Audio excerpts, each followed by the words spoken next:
his tower finish them off. 3 Zappies down way in the back to stop the miner from doing much damage. P.E.K.K.A coming down, getting distracted by the ice golem. Yep, it did get distracted by the ice golem. Now it's going to make a round trip back towards his own base. But we see a miner here down on the left backing away at the tower along with 2 Zappies and 4 spear goblins in support. It just gets zapped to oblivion.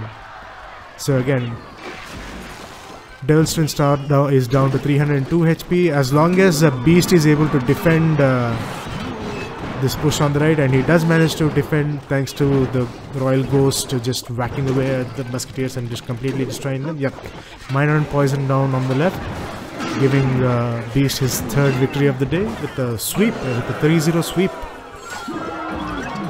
Beast actually managed to 3-0 sweep one of the best veteran players in the Masters League, which is Tahir. So I guess congratulations to Beast. And yeah, I guess that's it for Clash Royale. My name is Super XL Gola, and I'll see you guys later.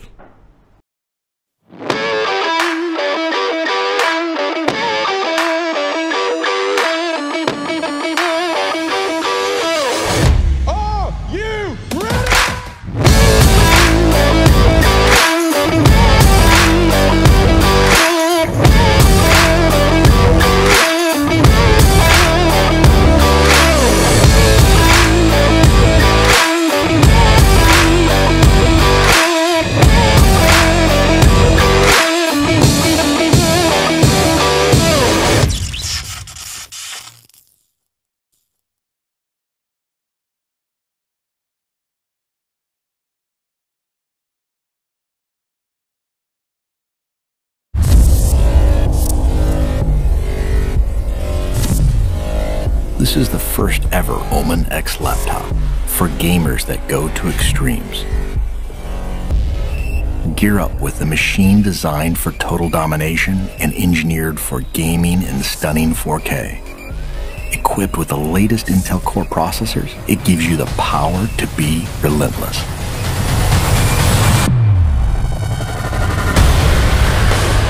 With a 17.3-inch diagonal screen and desktop-class graphics, you get maximum performance to be victorious any. And it looks like ATE have swung towards the B. Right on the corner, that's Kappa. As I say that. Gamers can step inside a completely immersive world for an elevated gaming experience. Single-panel access to key components makes serviceability and upgrading easy, so you won't be sidelined or held back on your road to supremacy. It has a brushed aluminum finish on an armor-like chassis. A jet fighter-like construction with hidden lift hinges ensures you're always at the ready. And with striking lighting effects and see-through window to components, others will know too. Unleash your fiercest gameplay anywhere with the extreme performance of the new Omen X laptop.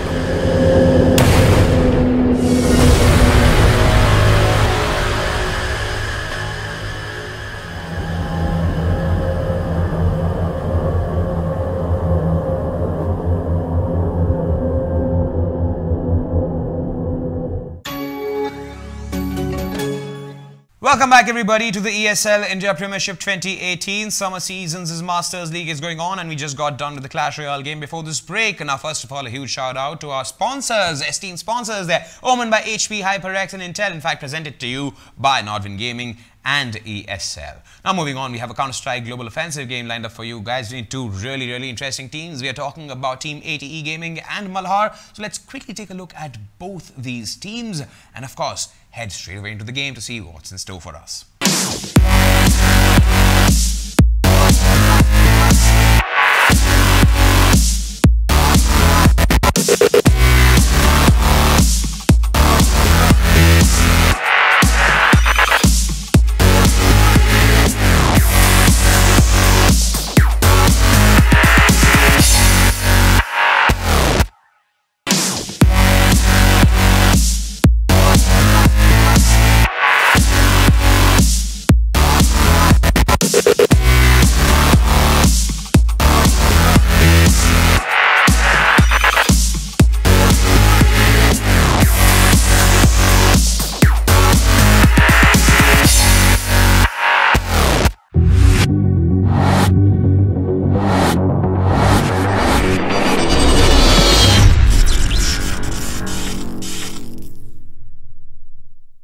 Hey guys, welcome back to ESL India Premiership. This is the Masters League and today's game is going to be held between ATE Gaming and Mulher Esports. Now, Mulher, erstwhile Eternal Esports, well, they've had a very topsy-turvy journey to this stage, to this point in time. They've had a roster change. They've added, I think it's Poker F? No, Poker F they've added. Or is it Blackhawk? One of the two. They've added in... instead of Forsaken, this is a rematch, by the way. This has been the season of rematches, so quite a few rematches being played. The first game was between Too Easy Gaming and Entity Esports, and well, let's be honest, that was the rematch of last year's winter finale, and this is the rematch of the recently concluded Gods of Gaming finals, where ATE Gaming faced off against, well, erstwhile Eternal, which featured Forsaken, and now it is Mulher, because, well, long story short, Eternal is no longer a thing. So anyway, it's gonna be an interesting match. It's gonna be on Cash. Last time these two teams met on this match, Eternal, or now Mulher, beat them quite comfortably. So let's see if history repeats itself, or will ATE have an answer for the antidote? Will they have a poison that finally stops Mr. Antidotenberg himself, because he has looked in sublime form leading up to this season and he has put up some exceptionally good numbers.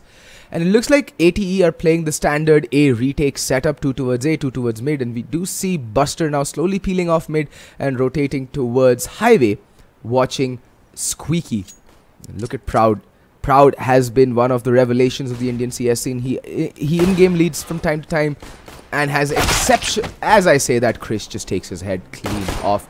And now Krish getting dinked in return. Antidote suffering from a hand injury. He seems to have twisted his wrist and is playing in a cast now.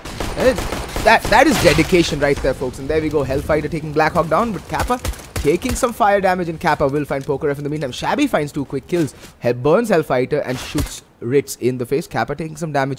Does have a kit made, has made it onto the B bomb site, so even if he dies, the kit will be close at hand. Oh, unfortunate there for Shabby. Caught napping, not aware of the fact that Kappa's still playing from the side. And that's going to leave Antidote all alone, and he's going to get shot in the back of the head, gangland style, by Krish. And that's the pistol round going ATE's way. Good start for ATE, the new team. I mean, ATE has been a name that's been around in the scene for a very long time, and all these players, I think apart from Hellfighter, they are some of the most storied players in Indian Counter-Strike history. Kappa, I think, recently featured on the show U-Cypher, which, well, got mixed reviews, to put it mildly. Regardless, we're not here to critique shows, we are here to watch some Counter-Strike. And so far, ATE with the buy, and it looks like, yeah, Mulher has gone for the force by armor pistol.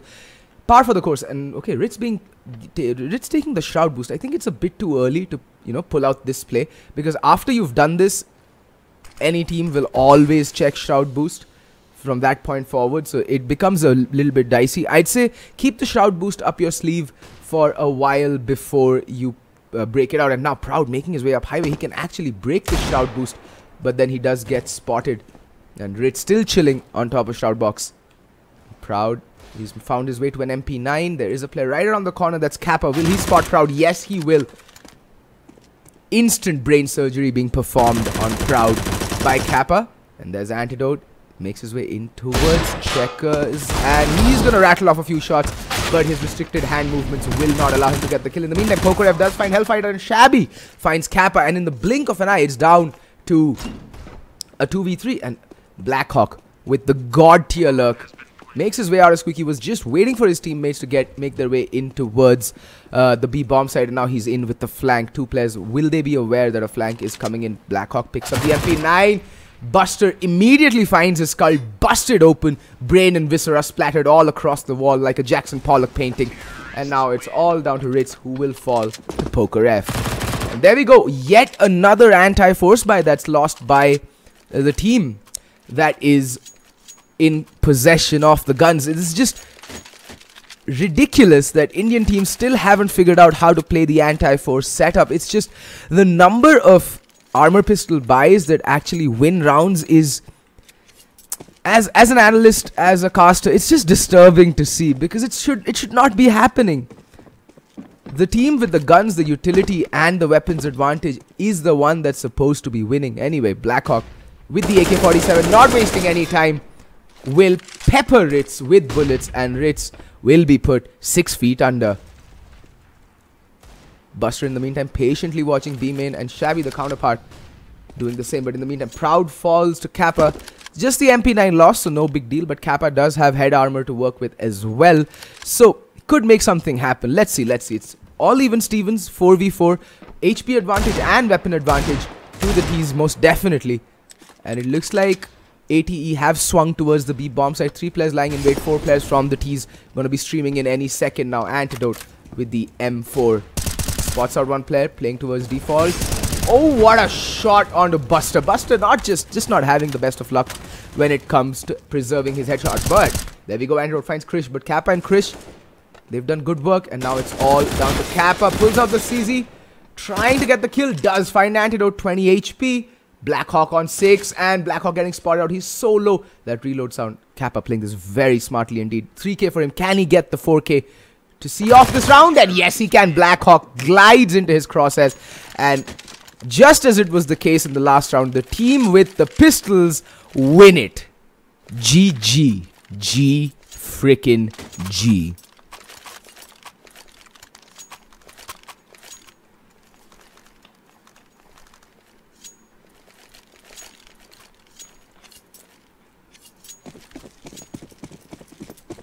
Okay.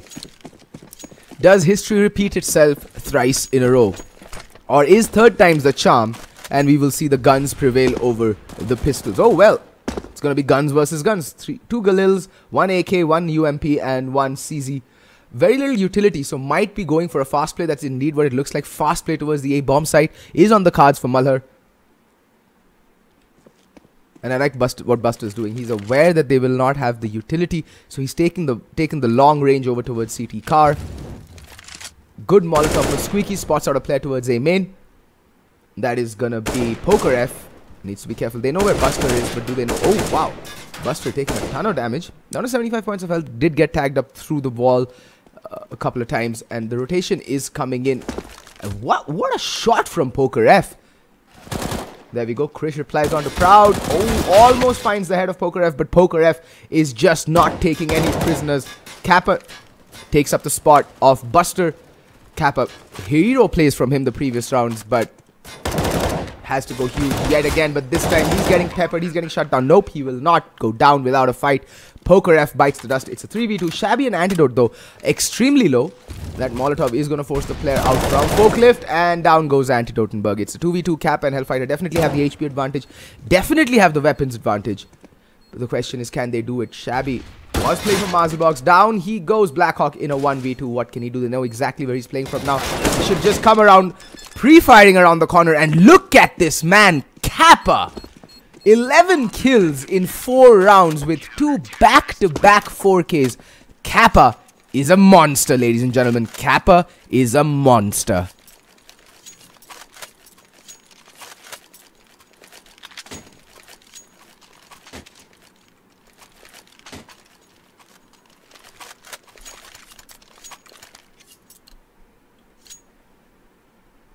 Welp. ATE, string 2 rounds together. That means it is Malhar's turn to eco, but they've again gone for the armor pistol buy-up. I mean, it has been working for them. They will be getting $2,400. So everyone will be, except for Shabby, will be able to buy the armor and AK-47 going into the next round. But I think the objective here is to get the bomb down yet again to have a bit of a stronger buy. Krish streaming towards Forklift. Gets the bomb carrier. 3 players yet to make their way out of A main, and it's just not going their way. Players are just falling like flies. And Ritz opens the spray and just sprays all over, hitting nothing but air. And Kappa with a failed Molotov, and Antidote with a crisp dig onto Kappa. And Poker F tags down Buster, but finally Buster able to open the scoreboard, gets a kill and doesn't have his head cleaved open clean. Recovers the M4. Good amount of economic damage done there by Malhar, but they would have been looking to at least get the bomb down, because Shabby right now has to make do with the Mac 10. I mean, he could channel his inner Hut G and just go absolutely ham getting a 4K. But those things are few and those events are few and far between. But then this is Indian Counter-Strike, ladies and gentlemen, and we wrote the book on the few and far between and the rare events in this game. And look at this Blackhawk streaming his way into Squeaky. What a shot onto Buster! Almost connects onto Krish, but Krish times it well enough to be able to get the trade in the nick of time. 4v4, well, make that a 3v4. Proud and Antidote double teaming up towards Highway. Proud trying to land the shot onto Krish, but Krish somehow surviving, juking bullets left, right and center, channeling his inner Neo from the Matrix. He's made his way into A mains. They may not be expecting this. And Krish is in a very good position for the early flank. Bomb yet to make its way in, and it looks like it is going to be an A hit. Bomb slowly but surely inching its way towards A main. Proud now in the meantime will not find Kappa. Kappa just being the perennial thorn in the side of Malhar. It's a 2v3. Kappa versus Hellfighter.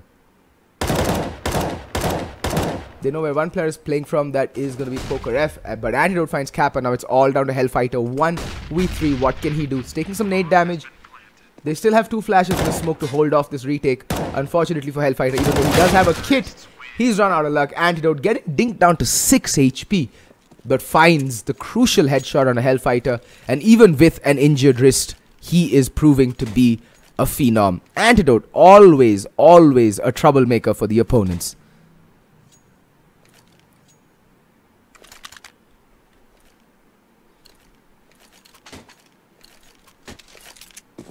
Well, owing to the fact that ATE had so many close rounds, even though they managed to string 3 rounds in a row,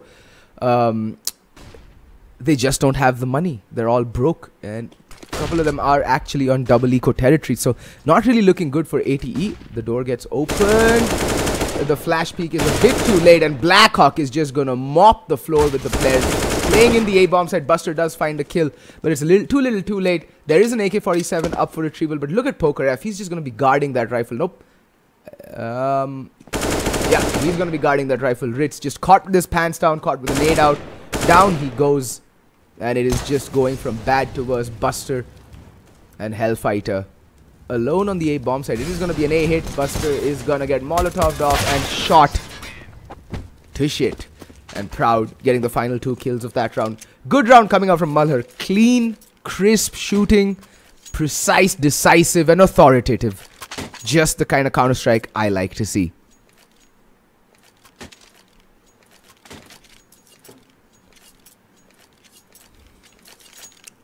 Like I said, it's going to be double eco territory. Buster the only one buying up the armor. Okay, now Krish also supplements his CZ with the armor. 2 armor, 1 with the Deagle, 1 with the CZ. Rest of the players just upgraded pistols. What can they make happen? So far, it seems Malhar, after the initial hiccups, they seem to have recuperated a bit better against the anti-pistol buys and the anti-force buys. They've been a lot more clinical with their utility and their aim, not allowing the CTs to get that drop on them and get those close quarter engagements, which will most definitely be favoring the pistols in this game that is Counter-Strike Global Offensive.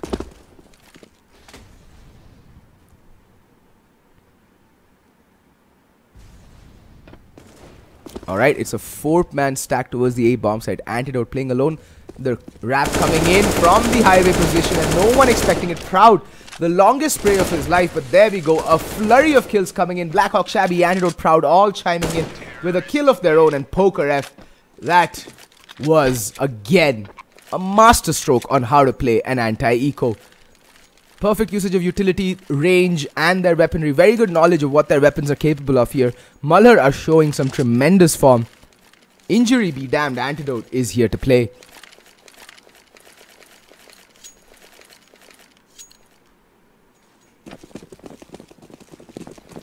Alright, buy coming in from ATE Gaming. Pretty decent sum of nades they've managed to cobble together, considering the fact that they were near broke 2 rounds ago. And I'm curious to see Antidote pick up the op. He has been considered one of the best oppers in the country. And I'd like to see what he does with the big green gun once it's available to him. So far, they've just been more than happy to be all AKs all across the board, and it has shown them dividends and it has shown them good results. So I think they're going to be sticking with the 5 rifle setup, going heavy utility towards wherever they'll execute. And I like what Blackhawk's doing. He's playing Marzel box. We call this the Marzel box because Marzel, player from Entity, loves to play that box post-plant and pre-plant, trying to get a cheeky frag. It is an off angle, not commonly checked, so why not? If it works, then go for it. There we saw Proud just molotoving off vents. Hellfighter still playing aggro towards mid. It's a bit isolated. Ritz is there in support, but Ritz is having a very quiet game so far. Ritz is going to spray through the smoke. And there we go, Hellfighter. Like I said, he'll be very isolated in that position in mid. But, well, Chris and Ritz doubling up to get a kill. Antidote somehow manages to sneak his way into checkers, and that's the B defense just completely annihilated. And I think the CTs should be saving at this point. Chris getting blinded, getting forced off the angle. The bomb just about crossing into the side. 4v3, yeah. The CTs should be, the save call should be going out right about now. And it looks like someone's been watching Flom's videos. Chris trying that cheeky wall bang towards B mains. Not going to land it this time though, unfortunately. And yes, there we go. The save call does ring out loud and clear from Kappa, the captain, and the IGL. And 3 rifles will try to get saved by the boys from ATE Gaming.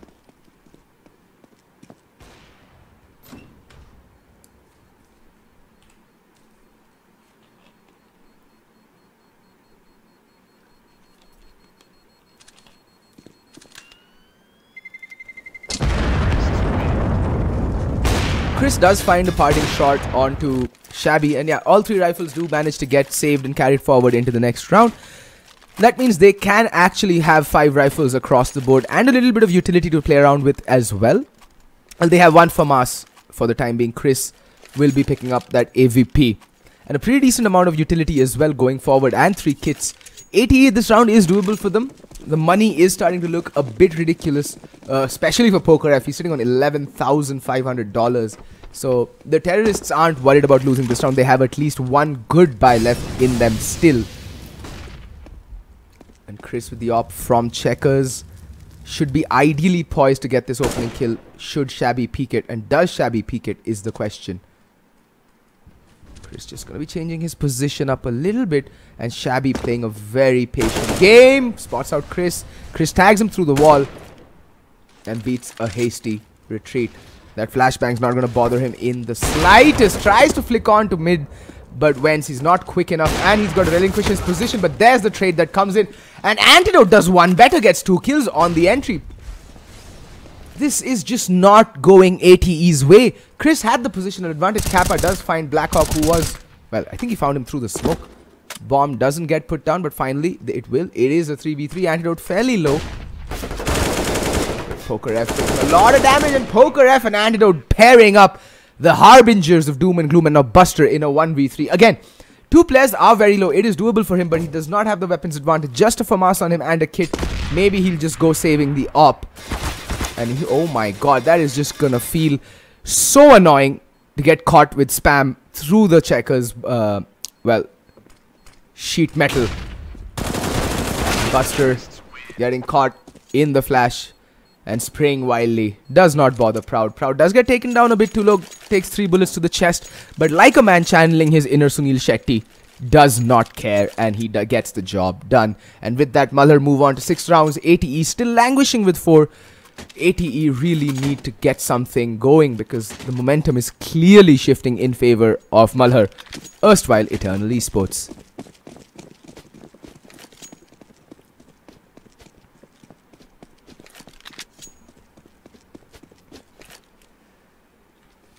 Alright, somewhat of a slow round coming out. Buster just playing on the edge of Squeaky, not committing to it.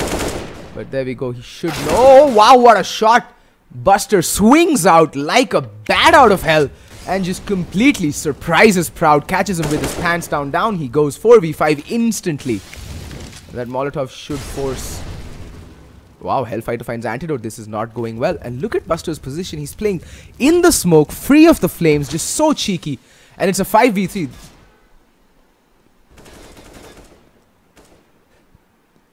Very much possible for ATE to finally put their 5th round on the scorecard.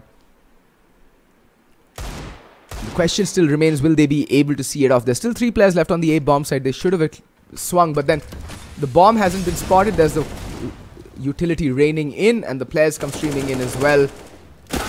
And Shabby and Poker find 2 quick opening kills, but Rich finally shows up to the party. 2 quick kills. Now it's down to a 1v3 all on Blackhawk. Blackhawk known for clutching in his days at Eternal with Hellranger, and he's found 2 quick kills. Now it's Ritz versus Blackhawk. Both have armor, both have AK-47s. It's as even a fight as they come. But will Ritz expect Blackhawk's positioning is the question. They're all dancing. It's the dance of death. It's ring around the rosies with the bomb as bait in the middle. Ritz has made his way towards Forklift. Blackhawk does not expect it. Comes peeking around the corner, and Ritz is like, thank you, fam. Thank you. I'm gonna take your head off now. Good night, sweet prince. And again, ATE, a round that they never should have won. Just pistols, nothing else, mind you. Just Ritz with the armor. And they manage to win that round. And Malhar will be kicking themselves in their soft bits, because this should have been a round that they should have had in the bag. And should have been 2 rounds, actually, because of the money situation on ATE. But well, ATE taking a much needed timeout just to, calm themselves, collect their thoughts, and just approach this bye with the attitude and the approach that will ensure victory is the thing that I would be doing if I were IGL right now for ATE Gaming.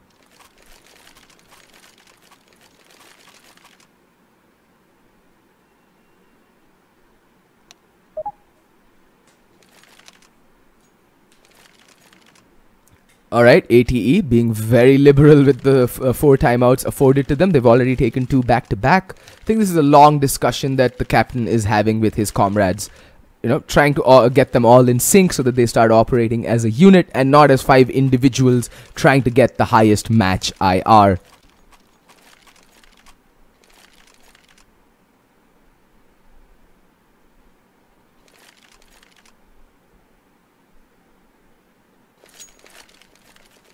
Oh, it looks like someone timed out from the ATE Gaming squad. It is Ritz, the hero of the previous round actually, who seems to have disconnected. Anyway, guys, while we wait for Ritz to join back into the lobby, well, here's a quick commercial break. I'll go grab some water, and hopefully by then Ritz is back in the server.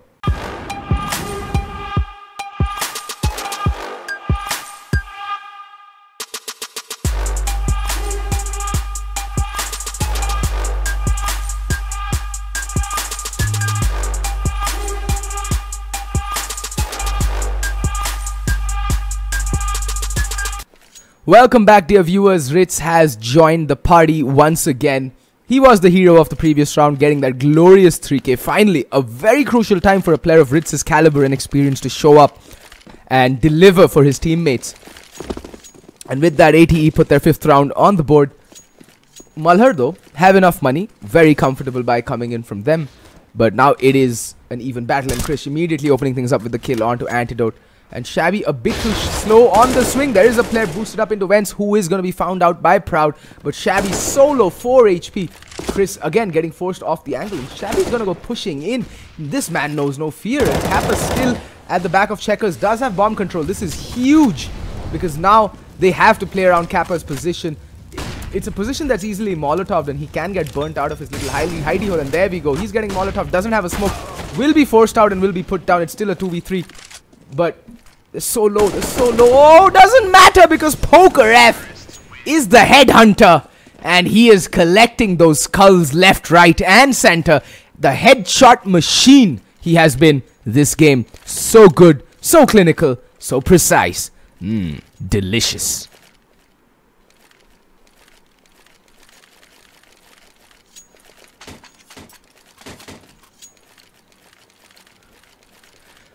Wow. Wow, wow, wow.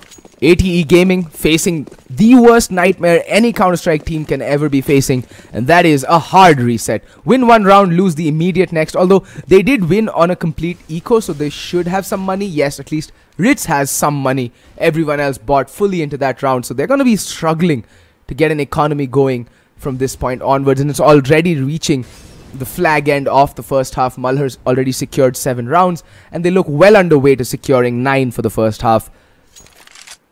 And that is gonna be troublesome for the boys from ATE Gaming. And again, the standard A pincer that we've been seeing Mulher do time and time again on cash. And this time, again, it's gonna be this man, Pokerev. He's been such a trebuchet at opening up the sights. He's just gone in gung-ho, solo YOLO. Just cleaving the sights open left, right, and center. Kappa will find antidote towards Z. Doesn't matter. Proud finds Hellfighter. Now Kappa all alone with the AK-47. Kappa's been the only bright ray of sunshine.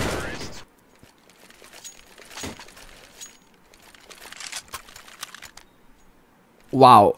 Wow. Mulher just looking unfreaking stoppable right now. They've just mowed through ATE Gaming and just given them very little leeway and very little opportunity to actually, you know, grab even a toehold in this game. They've gotten 5 rounds on the CT side. You would expect them to be better on the CT side on cash. And wow, quick action. Hellfighter very well positioned, but he's gonna get taken down. Finally, Shabby does go down. And now it's all down to Buster towards the A bomb site. Proud towards the A bomb site. Buster will find Pokerev, but he's going to get immediately traded. And Antidote has picked up the big green gun. That's a bit of a weird smoke coming out for Cross. I mean, it's not the best of smokes, but he spots out the leg. And what a flick from Antidote onto Krish. A minute, 18 seconds still left on the clock. And now Kappa is in another 1v2. This man, I mean, how much can one man clutch for a team? He's just been ridiculous how well Kappa has been playing for ATE Gaming. But Antidote with the op is always a dangerous thing to be facing off against. Antidote marking, scoped up, ready to shoot. Kappa gonna climb up on top of Red Cons to try and get the drop. Will spot out one player. No trigger discipline. Will get the kill. Knows where Antidote is. Heard the scope. But Antidote just playing for sound. And Kappa, the man, the myth, the legend himself, will clutch it out. Another 3K for him. Let's just go taking a look at his score. And of course, 19 frags. Top fragging the server. Retrieves the op. And with that, puts 6 rounds on the board for ATE Gaming. Someone give this man a raise because he deserves it. He's been hard carrying this bunch of merry men on ATE Gaming. And he has been doing it with panache, style, and obviously with deadliness.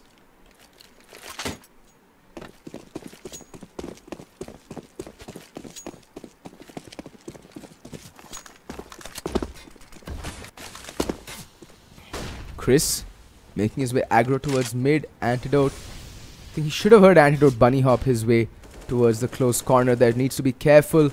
In the meantime, there's Shabby who's making a lot of noise, praying down through the smoke. And Antidote, oh, spots one player out. That is Krish, but somehow the scaffolding saves Krish's life. And Antidote will not make it out of there alive. And Krish with a good 2K to open things up, swinging the round firmly in the favor of ATE Gaming. And they should be an 8-7 half, folks. They should be an 8-7 half.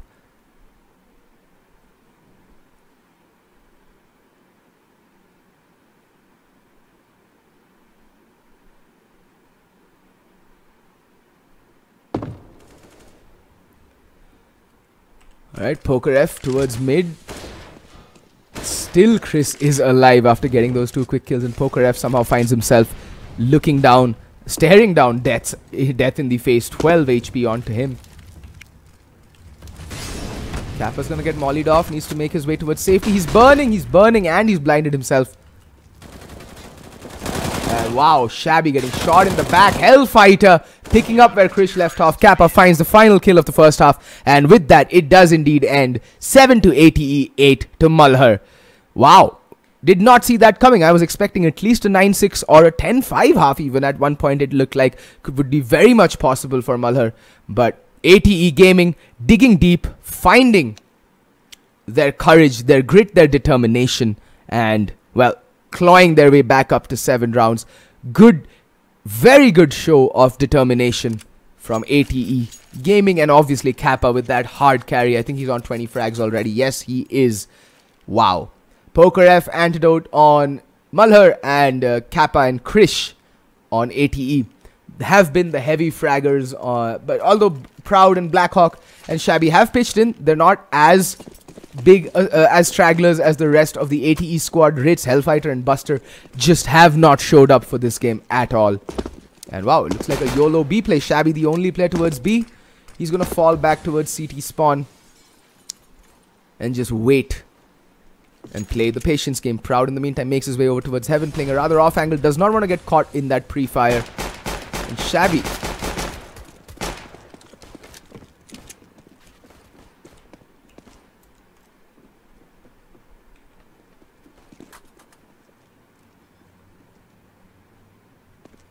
getting stuck. Proud.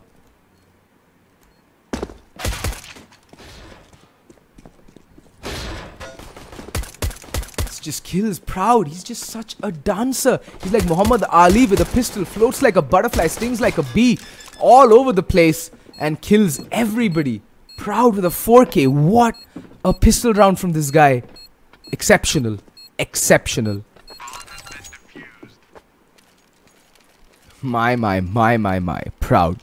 What a god. What a god. 4K on the pistol round. Malhar cruising their way towards, well, the 17th round. And it's 9-7. Blackhawk, he's gonna go pushing. He knows no fear.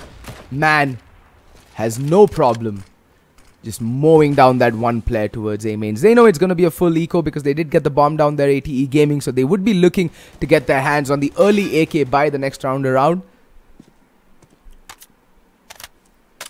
Let's see what they can make of this. It looks like it's going to be a play towards mid. Proud finds the bomb carrier. That's Kappa. Proud still holding YOLO solo and pulls out the USP, his weapon of mass destruction. There we go. Antidote finds Hellfighter, the last player. That's Buster towards mid. All by his lonesome, getting swarmed and surrounded on all sides. Death does come for him. It's just a matter of question. It's just a matter of time as to who finds it. And it is going to be Antidote with the M4. One player lost. 2 M4s still in play. Will they upgrade or will they still decide to stay with, well, the UMPs? I think they're still sticking with the UMPs. Going with the utility advantage in this case.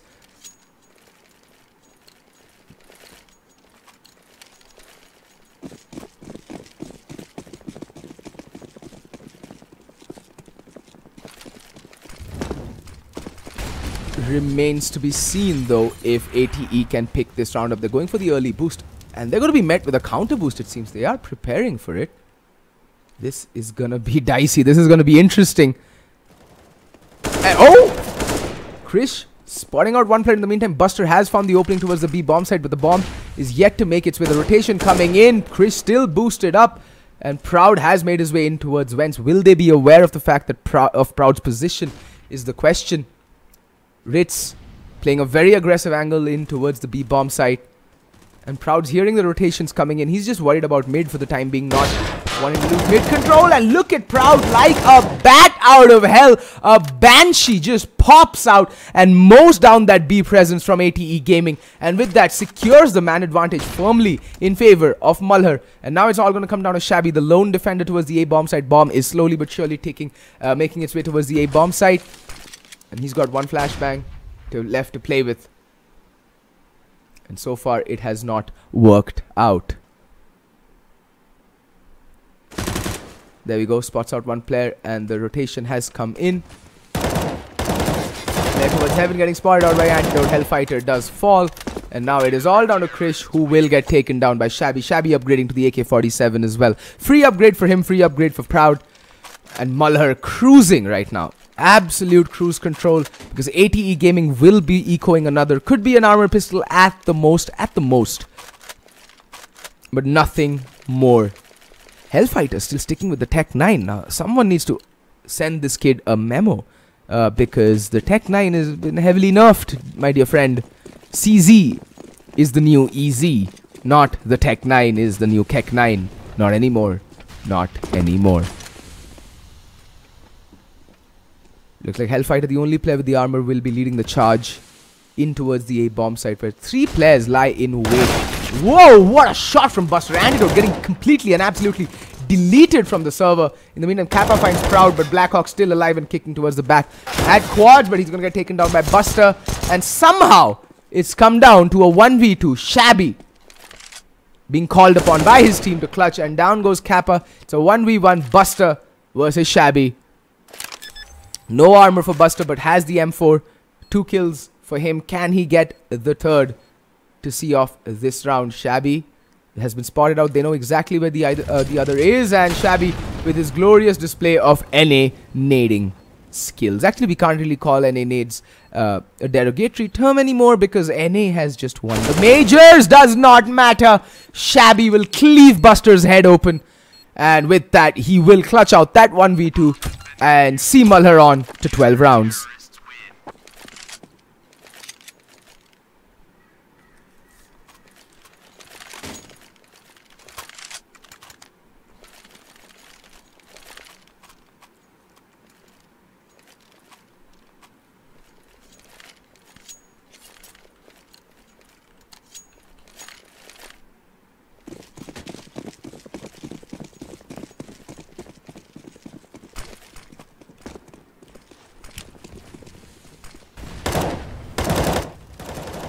Proud making his way out towards mid.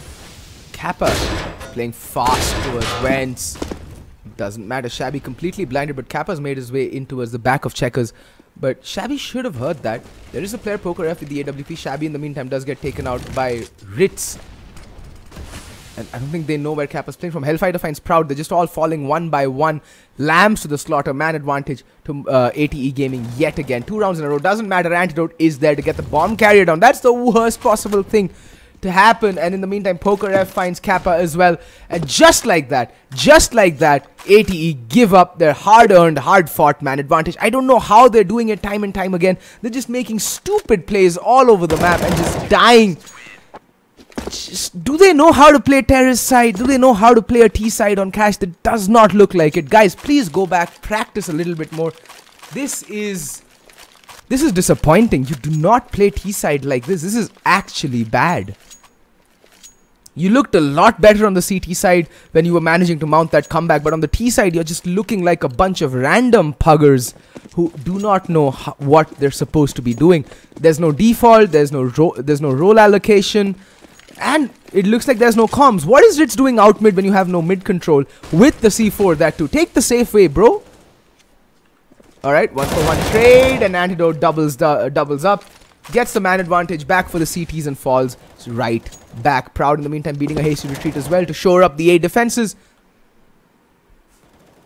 And it looks like it's gonna have to be a play towards mid and or A coming out from ATE Gaming. They're looking clueless. They're looking lost. And it is looking sad indeed for ATE Gaming.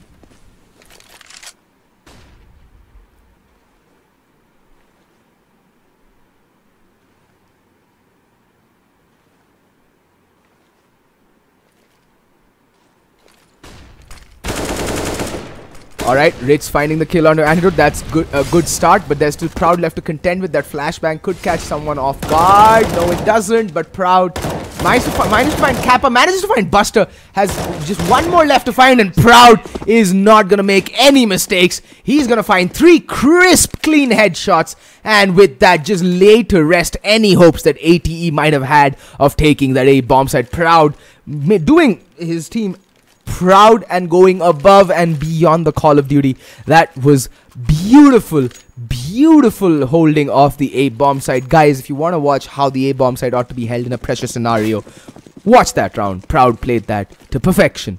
And ATE, as I've been saying, they just look horrible on their T side on Cash. And now comes the shout boost from Mulher themselves. Antidote getting boosted up onto Shoutbox. And he's just gonna chill here for the time being.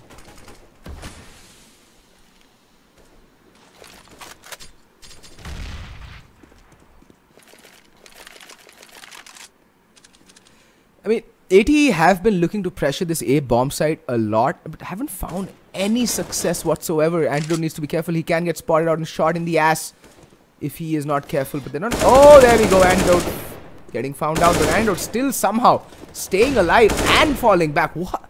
How?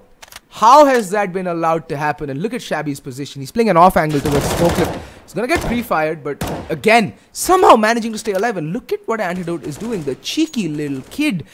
Smart man Antidote. He's in with the flank. They won't be expecting it. Nobody's expecting it. Antidote. You absolute go. Oh my god. Okay, he's dead. Doesn't matter. Ritz just stares down 2 barrels, but Shabby's still alive and kicking. But he's gonna die now. Poker F with the AWP.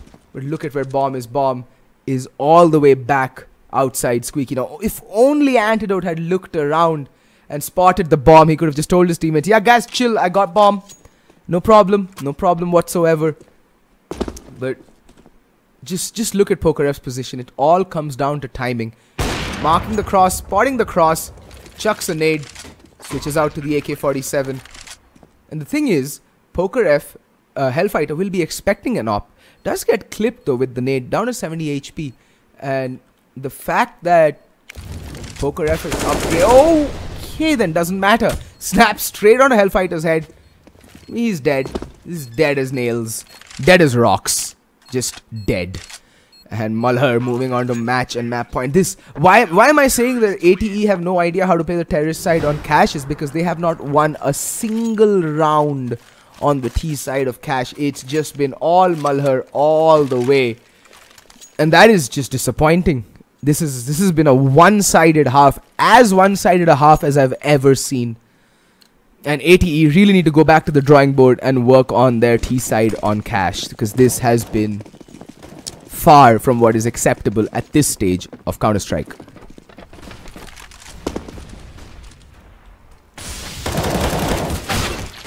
Oh, okay. Proud doing a bit of damage but unable to find the kill. Now it's all down to Antidote, who's getting flashed and might get peeked on the edge of the smoke. Doesn't matter. Does manage to find the kill onto Krish. Gets the man advantage back, and Kappa and Buster are so very low. They're like a brisk breeze away from capitulating and falling onto the deck like a sack of potatoes.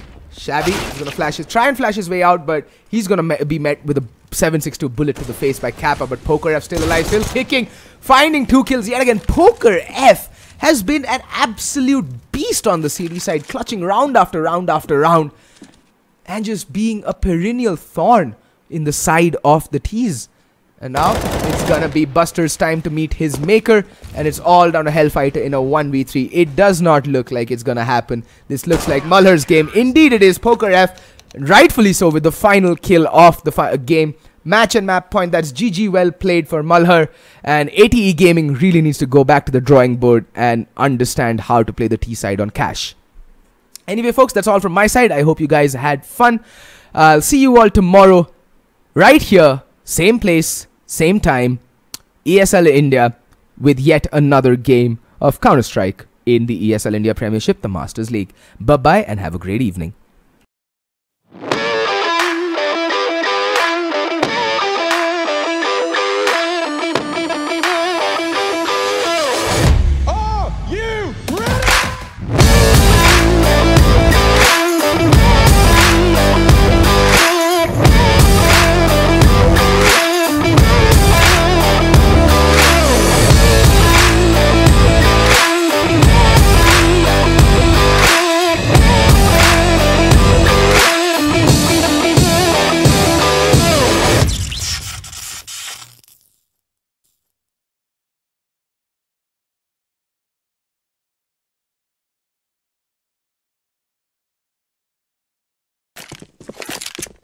The guy's out.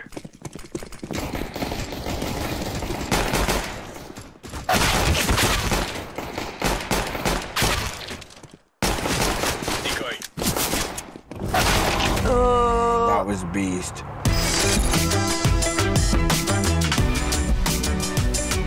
Game, record, and stream without compromise on Intel Core i7.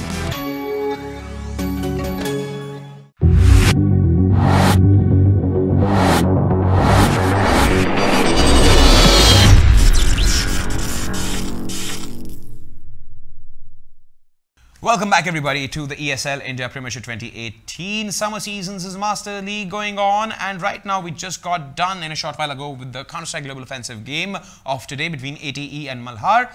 And now let's quickly head off into the final game for the day, which is Dota 2. But before we actually head off, huge shout out to our sponsors, owned by HP, HyperX and Intel. And of course, all of this has been proudly presented to you by Northern Gaming and ESL. For those who are still wondering who this guy is, my name is Wagish Gotslebhan. I'm your host, and right now we have an ATE versus Council game in the offing when it comes to the 5v5 MOBA called Dota 2. So let's quickly take a look at both these teams and then head off, dive in headfirst into this game called Dota 2 itself.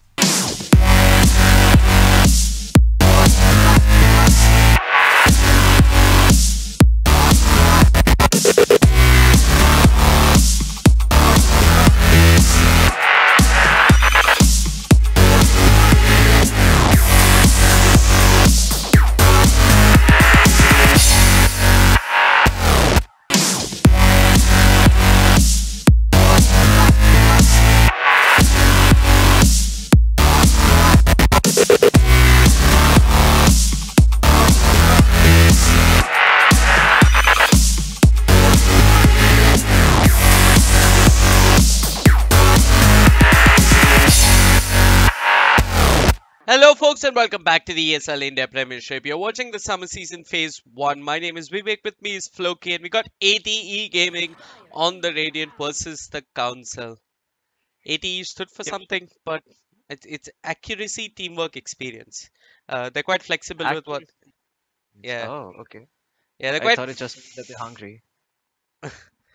Yeah, but they're kind of flexible with what the A stands for. I know that the A has changed over the years. They're an old organization that represented India internationally in CSGO tournaments, and they're the first to represent India internationally, and they had a fair amount of success back in the glory days of CS 1.6. Pangolier ban, huh? Yeah, Council looks like they don't want to have any of the Pangolia action. Yep. So, who's the offlaner? Is that Kalnayak on the side of ATE? Yeah, it is Kalnak. So Kalnak goes off lane. I think Rival goes safe lane. Blue Frog and Smoke. Or Blue Frog. Blue Frog is a support. I know Rival is a core. Zeus did play the offlane and the 4 position last year. I'm not sure what position he's going to be playing this time around. Well, I think Smoke is the carry player, if I'm correct. Okay, then maybe Rival goes mid. Yeah, and all these are familiar names. I think I remember seeing them on Team Nirvana last year in the Premiership. Is that it? Or was that Serene Chaos? Team Nirvana. It was Nirvana. Yep. They also played U-Cypher. Kalnak, Blue Frog. Together. Yeah, Kalnak, Blue Frog, and Rival were all in U-Cypher. So we have Bangladesh versus India. Now, this has been an infamous matchup, Council. If I remember correctly, they did take a game off Signify in the last Premiership. Was that it? Or was it the last Premiership? It wasn't Signify, and it was the last Premiership. Okay, I see. Wait, did Signify even exist back then? Wasn't it Entity Gaming? And no, Entity Esports? It was before Entity. Oh, okay. I see. Interesting. There were 2 teams called Beyond Infinity and Invisible Wings. Now that the Chin has been banned, I'm curious to see if the Council is going to pick up the Enchantress in the first phase. They do prioritize the Gyrocopter. They do realize the hero is very strong in the early game and the mid game. Although the only problem that I've often seen these lineups with Gyrocopter have is that their inability to convert their inability to convert hero kills into tower kills. Sorry for potatoing them mid-sentence. Stuff tongue always happens. So hope that Council does something in order to remedy that problem. We've seen TNC also sort of run into the same problem if anybody is keeping up at DAC or whatever tournaments you're watching. You'll see TNC, they often pick up this Gyrocopter, but what ends up happening is that every single time they pick up the Gyrocopter, they somewhat lack the ability to take towers, and then it generally comes down to them wiping them and then being able to find a set of frags, going back for Roshan, then finding another set of frags with the Aegis. So it's not reliable push, but it is somewhat reliable team fight. Although with the clockwork now, this makes the gyrocopter's life significantly more difficult. Gyrocopter is somewhat bad against clockwork because you can cog him in, and clockwork likes to go for that blade mail. So gyrocopter could be just writing his own tombstone when he uses that rocket barrage when he's caught up in the cogs. Also, the hookshot really good at catching the gyrocopter out. He's generally an elusive hero. It's a Mm-hmm. hard time to People have a hard time catching that hero just because of the amount of move speed he has with the phase, Sanj and Yasha, the drums. Also the level 20 talent in case people go for it. I mean, that's the best talent I feel from his entire pool. Plus 50 movement speed. I mean, we've seen what plus 40 movement speed does on Shadow Fiend. It becomes a race car. So Yeah. Sand King picked up by Council, nothing too unusual. I do think this is going to be the offlane Sand King, which surprisingly there is a new player in Council. Looks like they wait. Is there a new player on the side of the Council? I'm not sure. Jin and Len are brothers, but I don't see Len's name in the Council. Did he like change his name to something? Yeah. So Len's gone to Malaysia to study. Malaysia, Singapore. So Council are Oh, playing without Len. They've got a new player. okay, I see. So he's getting the better of Len. And I mean, you haven't spotted out the other big change. It's usually Animal who does the draft. Oh yeah, it's Jin doing the draft now. Yes. So couple of big changes for the council. Um, Interesting Shadow Fiend ban there by Council. I'm surprised as to why they would ban that because they seem to have ways of dealing with the Kaido. Dealing with the Shadow Fiend and the SKN Kaido. Clockwork Shadow Fiend, maybe. Hmm. Yeah, certainly could be. Yeah, now that you pointed out, that makes a lot more sense because Gyrocopter doesn't have a lot of base damage, so a good Shadow Fiend will just completely destroy the Gyrocopter. Yep. Lane. I think, yeah, I mean, I'm of the opinion that most mid laners can deal with the Gyrocopter mid. I don't know, I think, I feel that way, but yeah, if it's something The like a problem, DK or a Storm, I think the Gyrocopter can do okay. But the problem really is that Gyrocopter comes online much faster than most enemy mid laners, right? Shadow Fiend on level 6, sure, he can fight, but it's not going to be the best.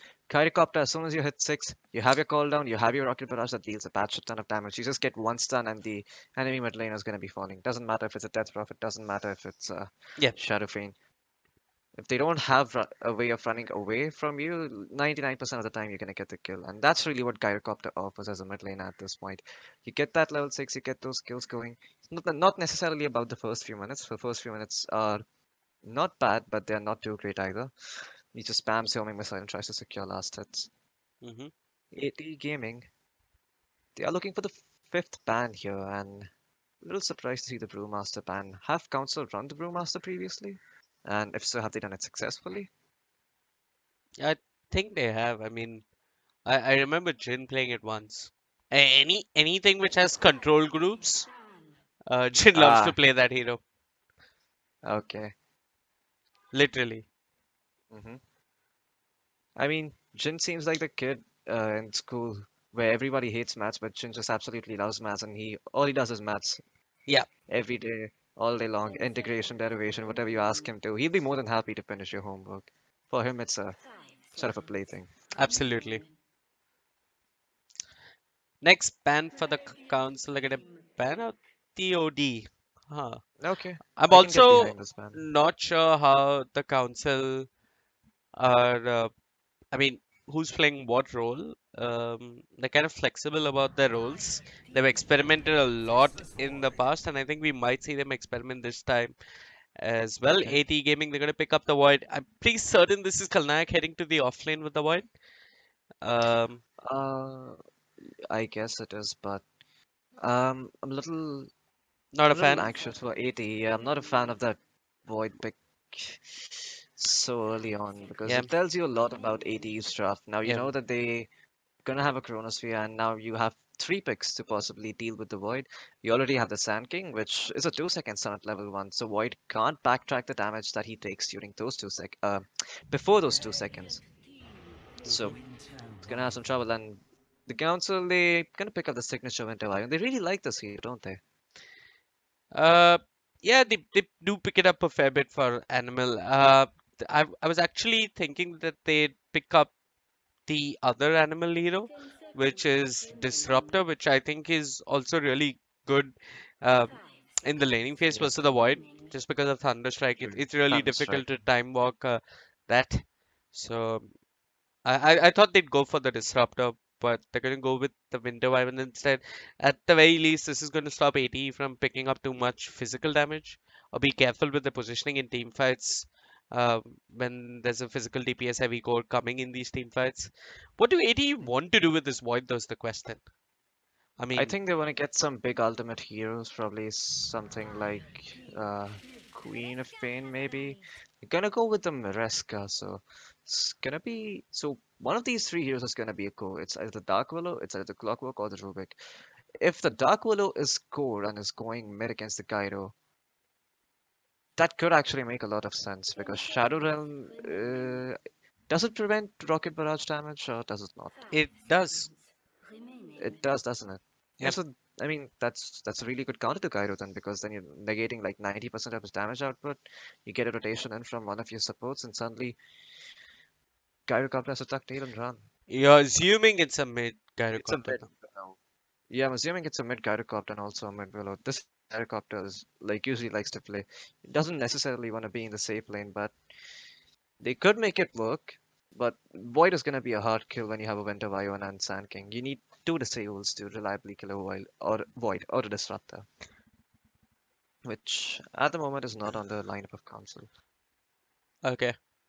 Sand King could go off lane against the Void, actually, in a 1v1. And yeah, just as I think of that, looks like they're going to pick up the Nature's Prophet. Now, I'm assuming this is a support Nature's Prophet, because support Nature's Prophet is really good at zoning out enemy. I mean, he just goes to any lane, just spawns trees over there and starts right-clicking you in the face, and suddenly there's nothing much you can do about it, well, because it's a bunch of treants, and there's also the Nature's Prophet who's right-clicking you, so how many units are you going to deal with it at once? Also, it seems like one of those heroes that Shin is fond of playing. Yep. So I wouldn't be too surprised if this is a support duo, Winter Wyvern and Nature's Prophet. Although they do have very little lockdown on the side of Council, but that's okay for them. It doesn't matter as much. Queen of Pain banned by AT Gaming. What ban do you think the Council go for? Huh. I mean, this Dark Willow has sort of thrown a curveball towards the Council because they don't know exactly if it's going to be a mid or if it's going to be offlane. I think this might be a carry void, although I wouldn't be entirely sure. Void as a carry is good against the Gyrocopter, right? Because you can just chrono him, hold him in place, bash him to death. There's nothing Gyro can do about that. Once you have the Mask of Madness BKB, you actually deal a lot of damage. And every single time chrono is up, you can sort of secure the Gyrocopter kill as long as you have enough heroes in the vicinity in order to make sure that the Gyrocopter does stay in place and does not run away with the help of a cheeky Sand King Burrow Strike or a Winter's Curse. So it's an offlane Dark Willow, I think. Yeah, I think that makes a lot more sense. Because you don't want your white to be in the offlane, because then your lineup gets a bit too greedy. Mm-hmm. Probably going to run some sort of an aggressive tri-lane with Rubik, Clockwork, and Dark Willow, I think. They're looking for That's good for the Sand King. Because Sand King against any sort of melee offlaner, he just zones them out completely, even Void. Melee safe laner, yeah. Yeah. Yeah, he So, would. But so what AT Gaming are looking for something in the mid lane. One would think of the Buck, often picked up with the Dark Willow, but I don't okay, so know. they're gonna go with the Viper. Oh, the Viper pick. I'm not a big fan of this pick, in all honesty. I'm not a fan either. I think AT could just pick up the Brood and shit all over that Viper right now. I mean, what can the Viper True. do? Yeah, there's absolutely nothing the Viper can do to that. Then you have to probably try and do something like a mid Sand King, yeah, and hope that works. Sniper deals with the Viper to some extent. Okay. They're gonna go. Oh my god, they picked the worst possible hero to lane against the Viper. Why would they do that? I Okay, mean, this eh, is them being a bit cocky. I think they believe that they can get away with running this lane, and maybe maybe Nature's it'll reward them later. It's going to help them Prophet. out in team fights. Yeah, the Chronosphere and Sunstrike and everything is gonna be helping them out a lot. So it is gonna be an offlane Clockwork and a support duo of Rubik and Dark Willow. Okay. Clockwork against the Nature's Prophet and the Winter Wyvern. Okay, so they I think Clockwork is not gonna have that great of a time against the Nature's Prophet because he can't really deal with Treants and Nature's Prophet. Battery Assault only does so much. He's gonna be relying on maybe cogging his wave and making sure it stays in place so that he can get a kill. I mean, so that he can get a decent creep equilibrium. Mm-hmm. Yeah, he's probably going to look to cog his wave, and Okay. I think he could. Okay, so I thought he could get boots first, and with battery assault just run at the Nature's Prophet. It is a support Nature's Prophet. I think Okay. maybe early on with the armor you have, if you just run straight into the Nature's Prophet who only has 2 trains, you can actually possibly win the train. I don't know. I mean, it's sort of hard because then your teammates are gonna come to back you up, and then you suddenly come Yep. in for a Nature's Prophet kill. Who has a boots? Who has boots? So I mean, it's not gonna happen Okay. as easily as you think. Okay. So with that said, I'm gonna take the pleasure of introducing the side of ATE Gaming. We have Kalnayak playing the Clockwork, Smoke on the Faceless Void, Invoker being played by Rival, Blue Frog on his Rubik, and Dark Willow in the hands of Zeus. Lots of laughing going around here. Oh yeah. Vivek, why don't you introduce the council? On the other side of the river, we've got Jin playing the Nature's Prophet. Winter Wyvern going to be played by Animal. Susmoy is going to be playing that Viper. Gyrocopter in the hand of Deaths. And one of the newer additions to the council, Lost Rider. He's going to be playing that Sand King. Indeed, so looks like there's going to be standard 2 bounty runes on their side of the map for both teams.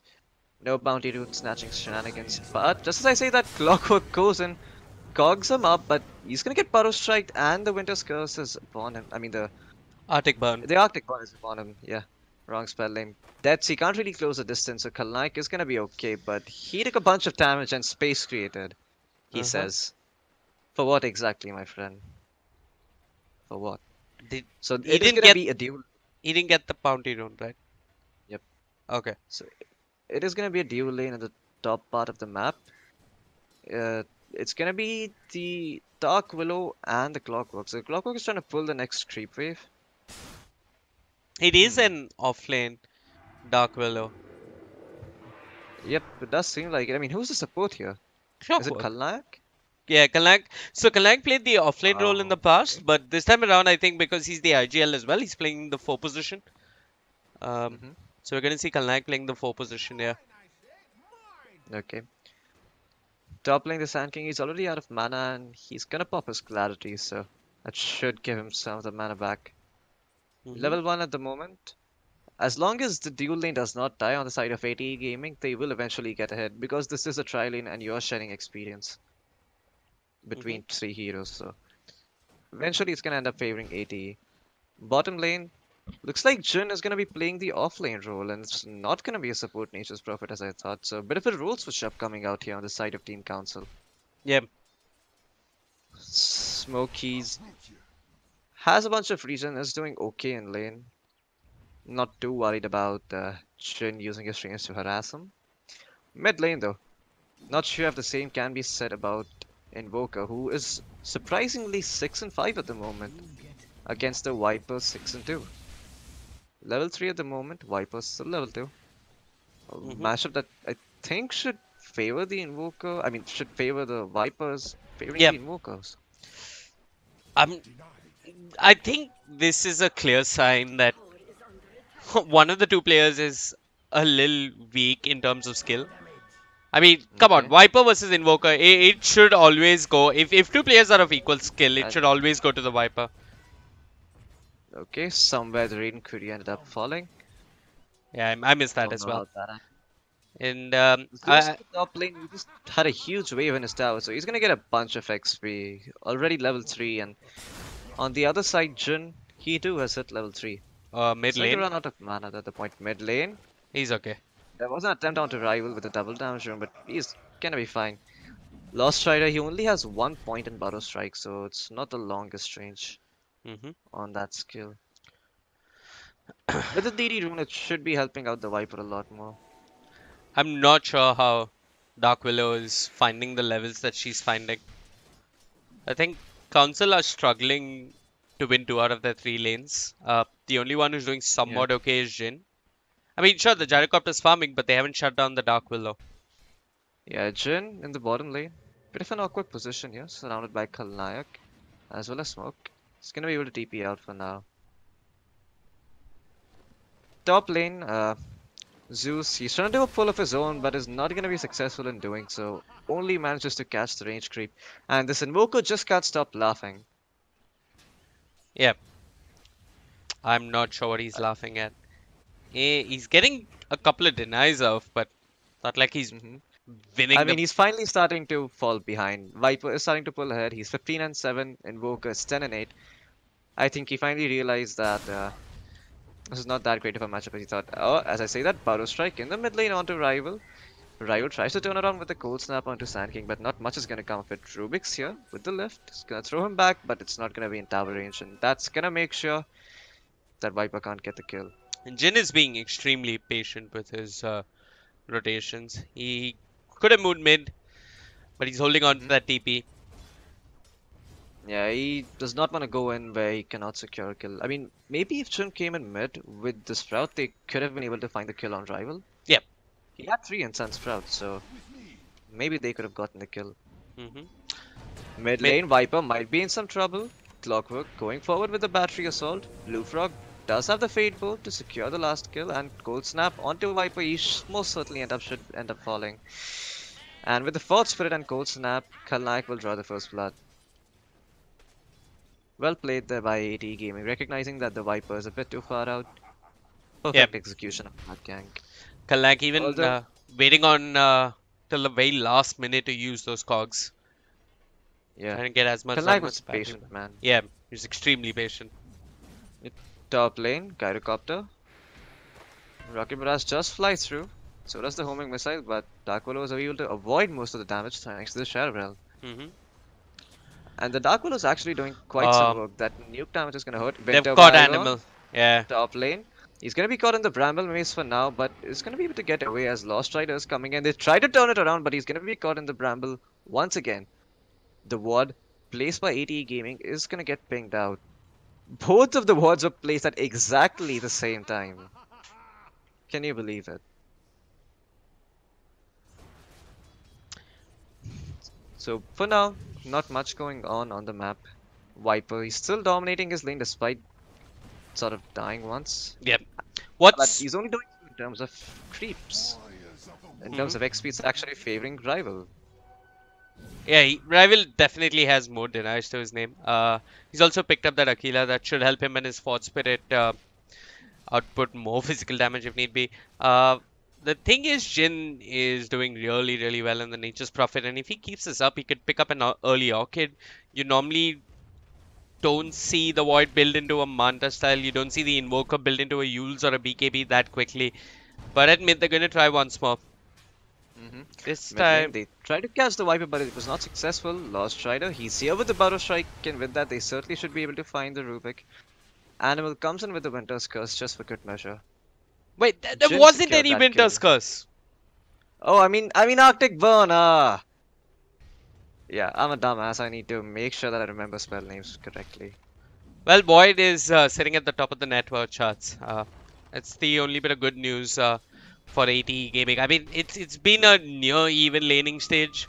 Still don't understand how the Dark Willow is even standing in that goddamn freaking lane. Such an easy kill, honestly. I mean, with the Sand King, the Winter Wyvern, and the Gyrocopter. But yeah. Yeah, I mean, Faceless Void, he's not had the best time, but he certainly is doing better than the other heroes on the side of Team ATE.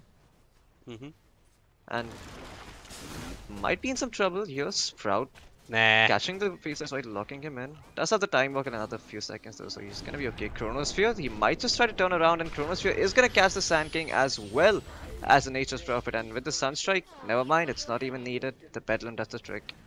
I mean, 8 minutes in. Okay, they're actually trying to turn it around. Okay, Khalayak, that's his here with the homing missile and the rocket barrage as well as the call down, but he's not going to be able to find the kill. Oh wait, he did find the kill on Khalayak, and now Zeus, he might be in some trouble. He's going to get sprouted up as well. Another kill going the way of Team Council. Good rotation there by Deads. Got his level 6, realizes that Khalayak is out of position, goes and gets a kill. Mid lane, Viper. He's not doing as well as you'd want him to against the Invoker. I mean, still doesn't really have a level advantage.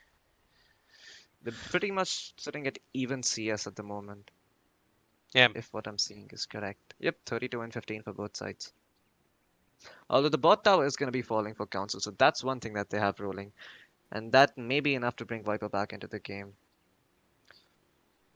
He's trying to finish up his power treads, but not sure if you want to be going for power treads. I think something like the drums or the 4-star first could be more necessary because you need to make sure you don't get stuck in the cogs. Oh yeah. I mean, I could almost agree with the Gyrocopter just going for a 4-star first himself. I mean, if he gets cogged, then he's pretty much dead 90% of the time because Invoker's gonna follow it in with the Sunstrike. There's gonna be the Dark Willow Shadow Realm as hit as well. That's gonna be coming in and dealing a bunch of damage. So you don't really want to be locked inside the cogs. Khalayak is gonna find the D-ward on his hillside. It's just about to expire though. Blue Frog, he's trying to find some level stop. He's been a poor support. 0, 1, and 1. Has boots sitting in his inventory in the base. Just trying to find his levels. So Void still not doing the best in terms of farm, but does have the power treads. Does have the Aquila. They've lost the tier 1 tower 8.5 minutes in. Up top. Looks like there is some action going on. Winter Wyvern, he might be in some trouble. Bedlam is gonna fly through, but it's not really dealing any damage as all the damage is gonna be absorbed by the treants, and now the turnaround is there from Jin with the Sprout and with the Nature's Wrath. He's gonna be able to find the kill onto Rubik. Zeus is gonna be able to get away, but that's a Bedlam wasted as well as a Terrorize on cooldown, which was used previously in some other engagement. So important kill there, and well played by Jin. They're making sure that the treants absorb most of the Bedlam damage, keeping his Winter Wyvern safe. For a second I was surprised as to why is the Winter Wyvern not dying, but then I realized that it's Jin with the treants. Jin certainly is sort of carrying his team through this early game. Yeah. For the side of the council. Phase and drums. I'm sure he's going to start getting more what the hell? Casual drum charge there. Okay. Probably looking to, I don't know. But yeah, I presume he's going to get more active across the map and try and find kills as and where he can. Rivals recognize the fact that the lane is no more a safe space to be in. He's moved into the jungle. He's searching for that Midas. Not getting the best timing on it, but he did go for an Aquila. Okay, I mean, Midas Khalayak on Invoker nowadays can be... Oh, Khalayak. What's happening? Looks like he's cogged up Sand King and he is going to be stunned up, but the Cold Embrace is going to keep him alive for a little while longer. Sunstrike off the money, but not the Bedlam. The Bedlam is going to secure the kill. Jintu taking quite a bit of damage, and Smoke, he's here. Does have the Chronosphere if he wants to, but the Bramble Mace is going to do the trick, but he's going to pop the Chronosphere anyway. Looks like on some other part of the map, Khalayak ended up falling down. And now Viper, he's here, he's eyeing up Blue Frog. Blue Frog might be in some trouble, he has no mana, is pretty close to the shrine, but Jin with the body blocks from the treants. He's gonna be able to secure the kill on the Rubik. My god, Jin with the micro from the grave. Man, this guy's shoulders must take from all the carrying he's been doing for his team. At mid, they want to bring down Rival. Yeah, Cogs, he's actually gonna end up catching Rival and helping out Susmoy. Susmoy, he's trying to walk back. Sand King, he does have the Battle Strike in a few more seconds. Meteor is gonna be dropped on top of the Viper's head, and with the Bedlam, they might be able to find the kill, and they're gonna find two. Only lose Khalayak, and Zeus picks up 2 kills. Viper and Sand King down for the count, and Sand King, he's gonna be set even further behind. This is not looking good for Council. They ended up losing the Sand King, they ended up losing the Viper. What should have been a clean kill onto the Invoker was turned around courtesy of the Dark Willow. And this is really what the power of the Dark Willow is. You look at her, she doesn't really have the most farm, just a bottle and a windlace. And boots, of course, but with those spells like Bedlam and Terrorize, she's able to turn these fights around.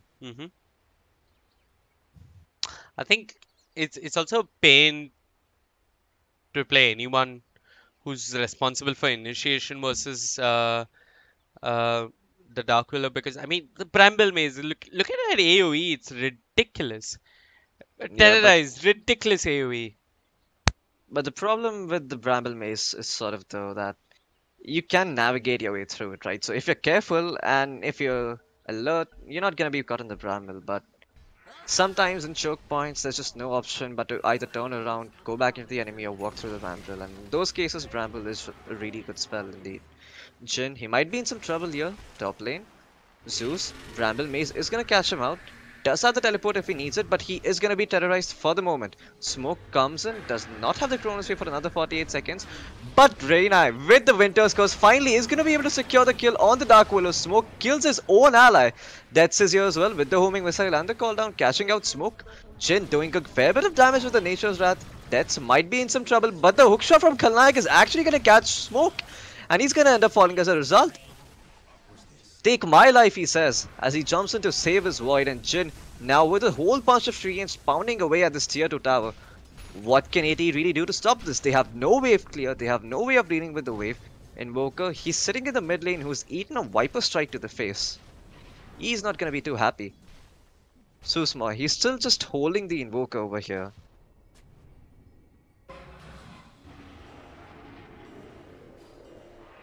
Mid lane, once again. Into Wyvern. In some trouble. Auto Strike is gonna catch him out. Gyrocopter with the Rocket Barrage is gonna find the Dark Willow as well. She's gonna end up falling. Blue Frog sitting in the trees who might just end up falling, and he will to the Flak Cannon. Deaths manages to pick up another freebie. Yeah, I mean they're not going to be pleased about that one. They lost the fight. They went in and they fed another couple of kills. And Jin, he's found space to push out the bottom lane, but Smoke is here, has the Chronosphere. They got the rocket heat-seeking missile. No, not even the heat-seeking missile. What am I saying? The rocket flare and the meteor, and they're going to get that kill. But yeah, this is space. Council are finding another objective elsewhere on the map, and Jesus, I think Council were a team of pocket shreds or comfort picks, whatever you may call them. I think this season's comfort pick is the Nature's Prophet. Kalnaik, he's going to go in with a hook shot, quick power strike. Kalnaik taking a bit too much damage from the Rocket Barrage, will end up falling. Blue Frog with a Viper Strike upon him, should probably end up going down. Deaths gets himself a double kill. The Bramble Maze is there. It is controlling the Gyrocopter, but it isn't enough. Look at this, Jin, he actually TPs in from the back. Lost Rider is there with the Power Strike. Zeus looking for the Terrorize, will not find it. The Council. Man, that hurts. Jin, he's been all over the map and you have no way of dealing with this Nature's Prophet. In fact, the only hope you really have of killing the Prophet is when you have a Chronosphere. And the Chronosphere is on cooldown for another 70 seconds. So Council, they don't really care about all the lineup that ATE has. It doesn't come online anytime soon.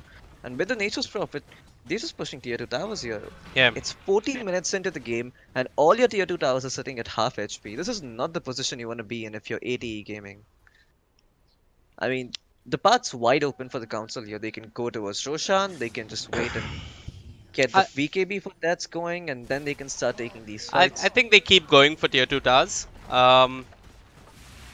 They know, I mean, like, AT have said this loud and clear that, guys, we don't have Chronosphere, we're no good without Chronosphere, so we're not going to fight you. If they're not going to fight us, let's just take your buildings. But look at this, Kalnaik with the hook shot, he's caught Jin. Does he have enough to bring him down? That's his here with the call down, just pushing them back. The Council will not lose anyone. They might lose Animal though. Blue Frog. Oh, Animal. Blue Frog. He's just gonna fly over the cliff and be frying. Yeah, it's gonna be okay. Great defensive use of the Arctic Burn over there. Yep. Not the Winter's Curse, the Arctic Burn. Lost Rider is also getting closer and closer to that Blink Dagger of his. Which is pretty good. Yeah, I mean, making all good these time. towers have helped him. Yeah, all these towers have time. definitely helped. He died quite a lot early on, but he secured his team a lot of kills. And now, with the Blink Dagger pickup, he's gonna be back to where he should. Yeah. Region Rune as well, just waiting for him to be picked up. But Rival Shin does is bring it out. moving towards the rune. Nah, he's not gonna get it. Yeah, he's not gonna find it. Sand King. Now is the Blink Dagger. This should be the time they smoke. You have your Blink Dagger, but Okay, so he hasn't revealed himself really. The Blink Dagger still is inventory. Right. I think they should try and smoke here with the Viper. Find a kill onto Rival or the Faceless Void. Ideally the Faceless Void because that will enable you to push. Faceless Void is the only big disable that you really have if you're ATE gaming right now. Right. That's the only real way you can take a team fight reliably. And if you take the Faceless Void down, suddenly the path is wide open for tier 2 towers. Smoke on the void is also picked up another key item. I'm not sure if this Dire Shadow Observer Blade. word spotted it out. Okay. I I don't think know. it. Yeah, now they Okay, should now have. it is. Yeah. So hopefully Council come with detection. Yep. Council, they need to make sure they have sentry wards around. Ah, This Faceless come Void is on. gonna be using shit like They smoked without no. detection. They smoked without detection. Animal. I mean, you never know, man. They just might find the kill and chain stun the Faceless Void to death. But That's hoping that your enemies are more sloppy than you. Anyway, they're gonna get some wards down at the very least. or that could also mean that they're better than the enemy. Rival? He might be in some trouble here. The ward is spotted him Yeah, out. Jin is Lost TPing in on Rider, the he's back. trying to Lost go in. Rider. The Burrow Strike. With that, he is gonna end up tanking the gank and ends up falling down. Jin, 17 minutes in, sitting on drums, phase boots, and an Orchid Malevolence, and that's after all those early game items. This man never ceases to impress me. Be it his efficient micro, be it his plays around the map. I mean, now too he's captaining his team and he's doing it very well. He knows exactly what he's supposed to do. He's picked up Nature's Prophet, he has all these sort of early fighting heroes, and this is where the Viper is strong. You group up early, suddenly you have a presence that does only dies to physical damage really. Magical damage is not the way to kill Viper, and even if you do, you're gonna have to commit a lot. That's not what you really want to do if you're ATE. Yeah. Smoke is going in though TLC with the cover. Shadow Blade. He goes on a Susmoy, has the Chronosphere, catches Jin as well. TC, the Council, they've got to get that Cold Embrace out, but they don't say the Viper. Lost Rider though with the Epicenter, catches 2, catches 3 and deaths with the Flak Cannon. Gets himself a triple kill. Jesus. Oh boy. AT, they've been outplayed. A perfect Epicenter and Burrow coming up from Lost Rider there. And there's no Chronosphere. What are you gonna do now if you're AT? This is just a free TLC I mean, tower. they have no choice but to try and fight, but the Orchid is there, the More Sprout as keys? well. They've got the Burrow Strike, but they don't have detection. Oh boy. Now it's gonna bite them back in the butt. Jin taunting away, he's gonna make it safely. Oh boy. So If only they had AD are detection. TPing to the shrine. They are looking to cancel TPs. They've found Animal Deaths. Comes out of the Cold Embrace. Looks to man up here. Has the Rocket Barrage. The Winter's Curse is there. But the Bedlam damage. That's going to rip apart the Gyrocopter. That's his streak taken away. The Wrath of Nature will find them a kill onto the Clockwork. ATE do manage to find the Winter Wyvern as well. I mean, that's he was essentially like, here, don't take my position 5 support, take me instead, I'm the position 1 carry, and they both end up falling. I was surprised there that he would go for that move, especially against the Clockwork. He has the Dragon Lance. Mid lane, they've got someone. They've got the Dark Willow. She does have a Yule Scepter. fine. That's going to shrug off the Orchid. But are they going to chase Lost Rider? No. Blue Frog is in the vicinity if they want to turn it around. Jin. Man, this guy, he's been doing so much work in this game already. He's pretty close to his Shadow Blade. Only about 800 gold away from it. He's gonna pick up a few bounty runes and get even closer. And once he has that Shadow Blade, this Void is not gonna see the Nature's Prophet coming. The good news is that Void does have a Shadow Blade of his own. But then, you're probably gonna buy detection if you're the Council. Yep. Sand King's got detection.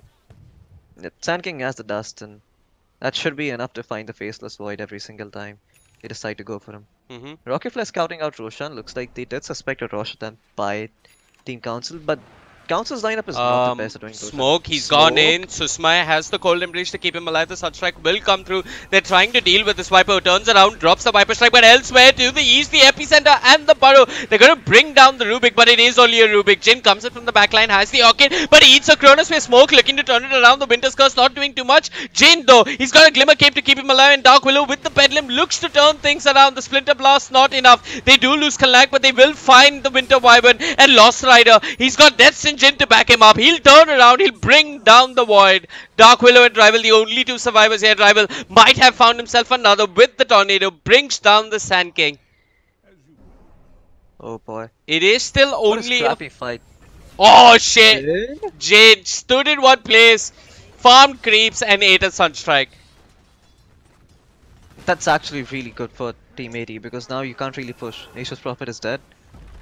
These trees are gonna get dealt with by the Zeus, and that's the end of the push. I'm a little surprised that Deaths was a little late to the team fight, in fact, and Rocket Barrage too, it was just dealing damage to creeps, it wasn't dealing damage to the Faceless Void. That kill should not have happened there, but somehow Council managed to make sure the Void dies and Jin survives the Chronosphere. And every single time, if you notice, the Void tries to Chronosphere the Nature's Prophet, tries to right-click him down, but there's always a save. This time it was in the form of a Shadow Blade that was picked up by Jin. Also the No, Glimmer no, Cape by yeah, the Glimmer Cape. Animal, that Kalaya? is not your lane. I'm watching Animal. He's trying to keep Kalnak busy, but elsewhere further north, they do lose that. Susmoy all by himself. Lost Rider doesn't have the epicenter, but Susmoy's got the blade mail. The damage just too much. Rival with the Sprout. Got inside, will end up falling. Void does time walk, looks to run, but Lost Rider will give chase. 3 seconds until he has the Burrow Strike. They've got the Nether Toxin. They're trying to chase down this Void, but they are bleeding heroes elsewhere as the Winter Wyvern ends up falling. Lost Rider should have a blink and a Burrow Strike, should be able to close the gap, but is it enough for the killer? Time dilation comes out, and they do not have enough to bring down Smoke. Yeah, the Viper's already given up on the kill. He's heading towards the bottom lane to push the tower. Yeah. Jin, he has another set of trains in 13 seconds, so should be able to take this tower if he so desires.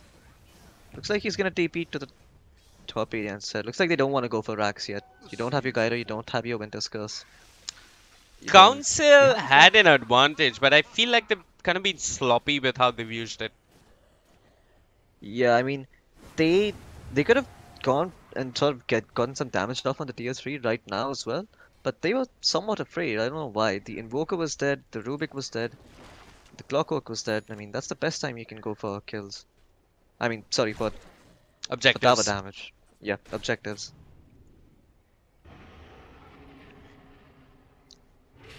Kalai, he's trying to finish up his Blade Mail so that he can deal with the Gyrocopter to some extent. Once the Blade Mail's out, this Gyrocopter is gonna have to be a lot more careful about how he uses his Rocket Flare. I mean, uses his Rocket Barrage. Yeah. Another pause. It is only 23 minutes in, and this is when Council are at their strongest. The later and later this game goes, I start leaning towards ATE. I mean, it's still sort of relative, right? Because Dota is not necessarily all about the time. It's about when you pick up your items. You look at Jin, he has his core items.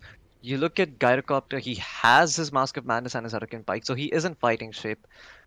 The Winter Wyvern as well, he has a Glimmer Cape and Sand King. He's ready with his Blink Dagger and Burrow Strike and Epicenter. So if there's any time to be aggressive, it is now. You need to smoke up, group up, find the Void or the Invoker, and convert that into an objective and at least force buybacks. Right. Once you force buybacks, you can try going back for Roshan, or wait for your ultimates to come back off cooldown, and go for another fight. That's how you play these lineups. They have to be played with extreme discipline, and you really need to be aware of every sort of play in the book in order to make it work right. Exactly, but if they miss their timing, I could see ATE come back is what I meant. Yeah, Invoker, he's already has his Yule Scepter now along with the Aghanim Scepter, so right. So he's like, gonna be a hard exactly. Orchid is not to work. Jin is gonna struggle to control someone with the Orchid. Both the Invoker and the Dark Willow have the Yule Scepters, so Yep, Smoke too, he's getting closer and closer to his BKB. He might just find Jinya, who's sitting in the tree line. He's not gonna go forward. I mean, does have the Chronosphere? Though. Could Might go for just Susmoy. Yeah, but that's there in the vicinity. He's got deaths in fact. The Nether Toxin is there, but they've got the Sunstrike. Quick Burrow Strike coming through. The Meteor will miss, but Kalnak with the hook shot. He's right on top of Deaths, and Deaths doesn't have a force staff, doesn't have a way out of the cogs. Kalnak trying to make a run for it, but elsewhere Smoke is chasing for more. He wants the Winter Wyvern. Lost Rider with the Burrow Strike controlling Kalnak will find himself that kill onto the Clockwork. An Animal with the Curse Crown upon him will get stunned. Sticks too close to the Sand King for comfort, who gets stunned as well. They'll chase for the Sand King, who's being kept alive with his Cold Embrace. The Shadow Realm will buy the Dark Willow sometime as she turns around and smacks Lost Rider straight in the head. Zeus is dominating in ATE.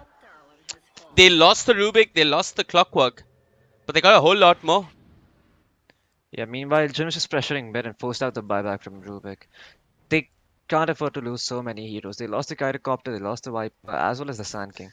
That was a move where where the entirety of Team Council should have responded.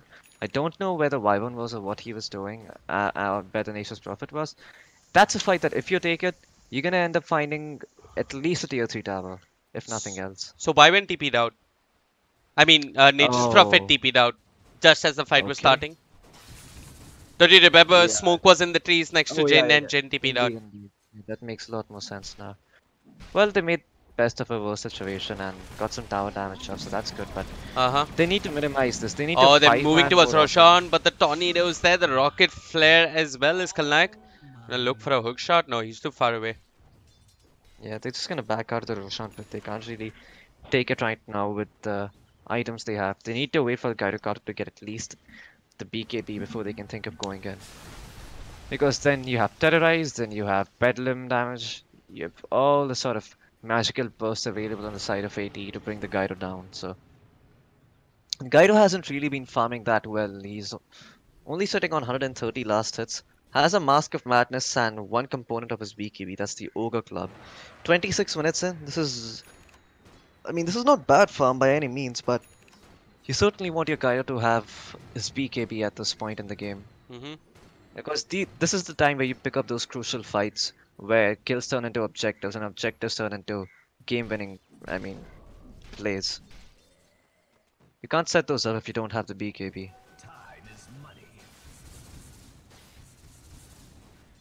He's trying to farm as efficiently as he can, but they still need to try and group up and make some sort of play. Try and find a kill. Smoke. He's lurking right next to Jin as the Chronosphere arrival is making his way. The Sunstrike to start with will be more than enough to bring down the Nature's Prophet. 67 Indeed. seconds without him. They could swing towards Roshan. Just push out bottom and swing towards Roshan. Now there are a lot of pings in the Rosh pit. Not really sure who that is. It seems like AT, they're pointing out that they know we're bottom, they know we've used Chronospheres, they are likely to go into the Rosh pit, but They're gonna Council, actually they're try not and bring doing down that. Smoke. They've got the Epicenter and the Borrow Strike. The Viper Strike is there as well. They'll bring down the Void Rival. A bit too late with the Tornado, but the EMP will do work. Smoke trying to chase for more. Excuse me. The Invoker being chased, but elsewhere further north they've got Animal. He has the Glimmer Cape, but they've got Detection. Lost Rider, nice two-man Borrow Strike setting up for the call down. The Terrorize coming through from Zeus and Deaths without the BKB will not be able to do anything about that. Blue Frog though, in no man's land, will end up falling to the Viper. The homing missile does manage to clip on his Zeus, so Smosh still trying to chase. Lost Rider, he's been on point on the Sand King. Does manage to find the Dark Willow just as the Nature's Prophet respawns, so the Council can quickly move towards Roshan. indeed. And with the Rosh pit they go. Jin, he's gonna be there with the Orchid and the Treants. Sunstrike. Ooh, that's a lot of damage on that. Has to be careful now. If he gets hookshotted, he might end up falling here. Yeah, I mean, these Fort Spirits, they're playing with him. The Tornado is coming through. EMP in the pit. Susmoy low on HP and mana has got to be careful. Jin elsewhere, he's got Kalnak in the Sprout on the high ground. I'm not sure how he keeps this going, but Lost Rider is there with the Borrow Strike. They'll bring down the Clockwork. The Blade Mail did do a fair amount of work. The Sunstrike misses on the Nature's Prophet. Is actually teeping back towards the Shrine. The Council, they've been repelled from the Rosh Pit. They've been forced to Shrine, and ATE are back. Rivals lurking around the pit. The Rosh pit themselves. Exactly. Rival, he's got the Ghost Walk. He's been lurking around the pit on that Invoker and Smoke. He's got the Chronosphere available. They should contest this Roshan. This is the best chance AT are probably gonna have of catching them all together. I'm not sure why they're running away.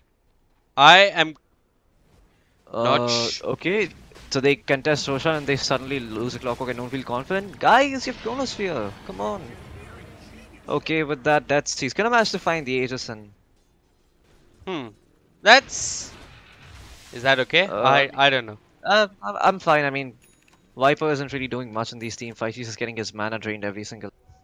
So it might make sense to give the Aegis to Deaths, who can actually sort of use Oh, no, I'm okay with that, but with AT not contesting Roshan. Oh, that's questionable. Look at this bottom lane, the Lost Rider. He's caught Rival with the Yules, with the Detection, but Jin, I guess his TP was on cooldown, and yeah, it was. Lost Rider has been putting in some real work on the Sand King. Indeed. His Battle Strikes and Epicenters have been on point this game. They've really what's carried Council through these team fights. The early game, the heavy lifting was done by Jin.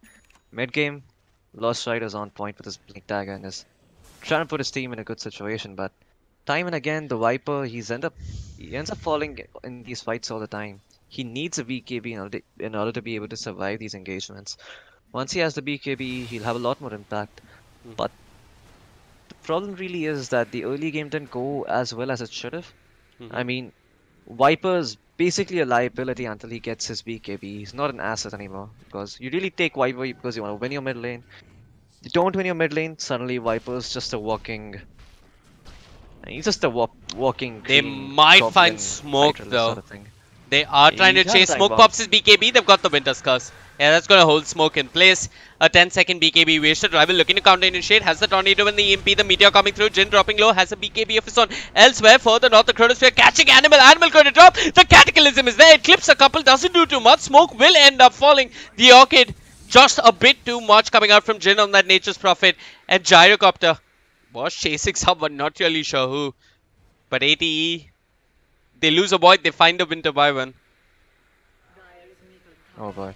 That was the I mean, that was a longest good homing Chronosphere by missile. Smoke, but he only got the Winter Wyvern there, and that's Chronosphere down once again. This is the window for Council to push.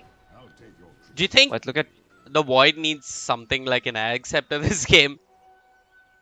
I just think that the Void needs to get a lot more farm than he is right now. Once he has something like a Mjolnir, MKB, then he can consider an Axe. I mean, once he has another big attack speed item, because right now he's having trouble outputting DPS in these fights. Also, I think it's Like it's partly a draft issue. I feel from ATE, but it's also partly the fact that Blue Frog isn't doing that much as the Rubik. Anyway, they're going to try and break down Mid lane, Susmoy. They've got the Curse Crown. Hook shot, they're committing heavily. They will get the Viper. Deaths commits with the call down, uses his BKB, but there's no lockdown coming out from the council. Deaths is going to hold his ground. He's going to find the Rubik, but just as I criticize the lack of lockdown, they've caught Kalnak. But the Terrorize, perfectly timed, sends all of them back with the exception of Jin, who came in with the Sprat, found the Clockwork. Smoke once again commits his BKB, but doesn't have the Chronosphere. The Sunstrike being thrown out doesn't clip onto anyone. Lost Rider needs to be careful. Has the Cold Embrace, looks to turn with the Burrow, doesn't quite catch anyone and manages to blink away. The Winter's Curse, it's caught out Zeus. Zeus will fall. Animal ensuring the council keep the man advantage in their favor. They've still got the Aegis on Deaths. They've got Jin with all those summons. This could be them taking a tier 3 tower at the very least. Indeed, this is a really good team fight for the council. Chronosphere still up though. Oh, So they have rival to fight. BKB is Tornado down. Sunstrike snipes the Gyrocopter. That's his Aegis taken away. Lost Rider goes in. There's the Chronosphere. Does manage to catch Deaths. If they bring down the Gyrocopter, it could be huge, and they're going to do just that. Jin focusing the objective. Does manage to snatch the tier 3 tower. Lost Rider caught in the Bramble Maze. Has Yule Scepters galore being thrown out on him. Will finally end up falling. They managed to hold because of the Chronosphere there. I think it's partly also rival who Kalak. Yes, Snipe the Aegis. They've got Jin. Doesn't have the Shadow Blade. The Ghost Walk was slowing him Has the down. BKB. Rival looking to try and bring down this Nature's Prophet. But I mean, BKB TP. It's not going to be enough. Kalak not taking his chances. Not going for a blind hook shot. Didn't have a read of the opponent's movements. And Blue Frog with the haste rune giving chase. He's caught Animal. Animal. It's gonna be okay for now. Jin, that was a BKB charge use, and that was a 9-second BKB, so that's a win for AT right there. Just managing to make the Furion pop his BKB is a big deal because once that BKB is down to 5 seconds, this Furion is gonna have a lot harder time surviving. Suddenly he has to be worried about meteors, he has to be worried about tornadoes coming his way. Rubik can lift him, Dark Willow can use her spells on him. So, win for AT overall. I think what they should try and do now. Oh, as I say that, Zeus. He's gonna have a homing missile coming his way, but that's about it. No follow up from Council. They just want to farm for now. What Council should possibly try to do at the moment is, like I said earlier, they just need to 5-man up, get a smoke, find a kill on one of these core heroes and convert that into an objective, or at least force buybacks.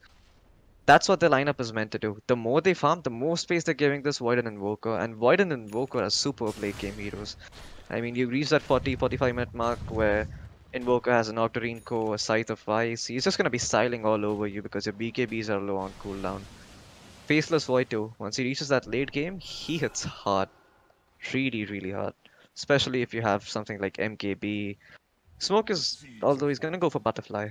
So, so that's gonna make sure he survives against the Gyrocopter and the Nature's Prophet. But look at this. Jhin has a Hex. Scythe of Ice now finished up for him. Does get spotted out though, so AD do know that he has the Scythe.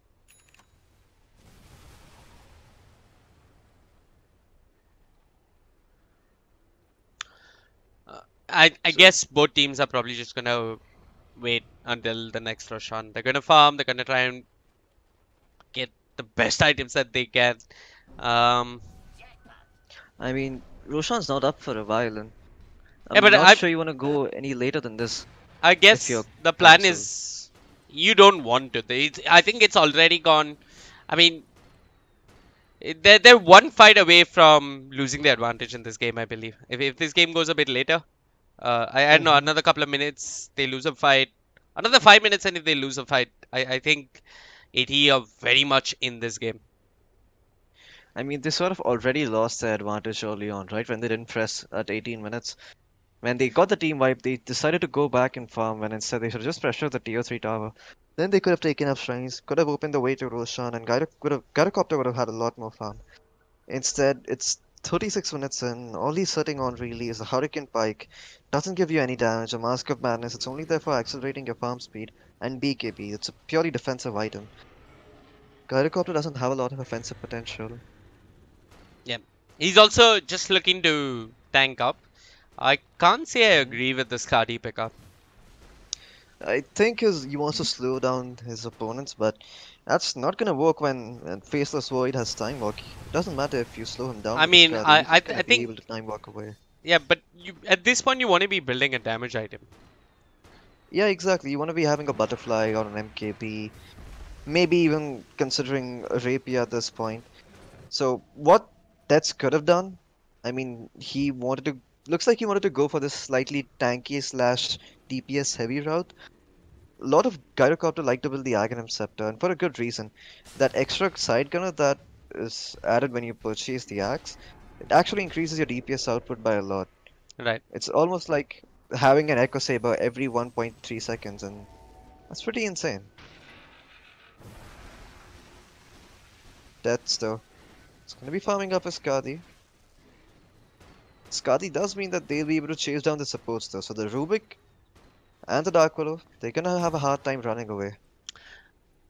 I mean, can't say the same about the Void though. Maybe the Skadi could work. Maybe it could be what they need. It's not like they have a lot of heavy heroes to chew through. Maybe it's enough to deal with the sort of somewhat squishy lineup that AT are running. I'm pretty much certain he has to pick up a damage item after this. He can't build another. Up top they've got Jhin, they've got Detection. No. The Cataclysm will not connect. Khalnayak will look for the hook shot. Jhin can actually just TP away right now. No. So with the hook shot, I didn't see him channel his TP even.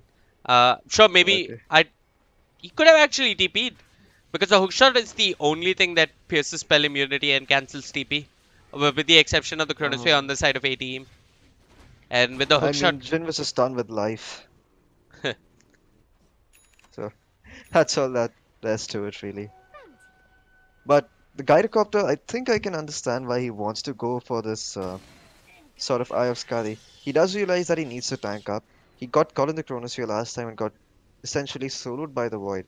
Okay. And he's like, well, when that happens next time, I don't want to be dying. So, Skadi helps you with that somewhat. Oh, come on, Susmoy. Oh, no. He might end up falling. He's got a force off. The Terrorize is coming to. Lost Rider has got to be careful. The Deafening Blast and the Meteor clips both him and Animal. They're both going to be burnt to a crisp. Rival with a double kill. And now definitely Council. They've lost the lead they had. Yeah, Council. They've They're on the back foot now. Even though the net worth graph says a different story, all the net worth is in your nature's profit. And when your nature's profit is dead, you're essentially 20k net worth down.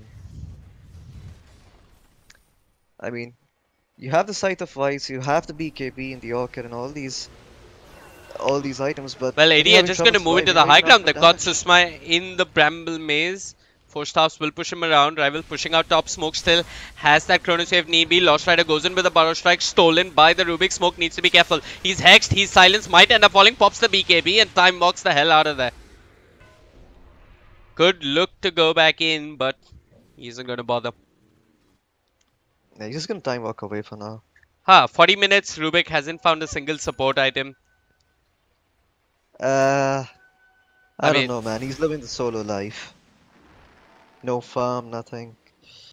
He could have actually gotten some farm. There are abilities that allow him to farm in the opponent team. There's a Splinter Blast, Powder Strike as well. So he can clear creep waves all by himself, but He did steal the Splinter Blast at one point. But yeah, hasn't been doing too well in the farm department. I think you should try and save up for something like a Coceptor at this point. On the Rubik? Yeah, on the Rubik. I mean, sure, Epicenter still kills you, but hey, if they come in that Hex, another Orchid, at least you know you're not I gonna be think dying. Glimmer Cape. Glimmer Cape is I not mean, a bad he's idea gonna either, need it. He's gonna need it for the Void as well.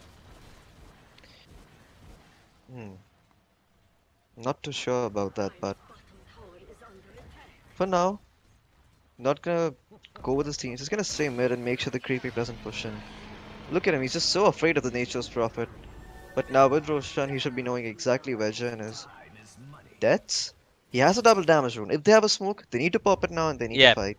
And then pop their They're smoke. gonna do exactly that. Cataclysm. I mean, Oh, Cataclysm is gonna spot it out. I think they should know that there's smoke and the Radiant will confirm it with the scan.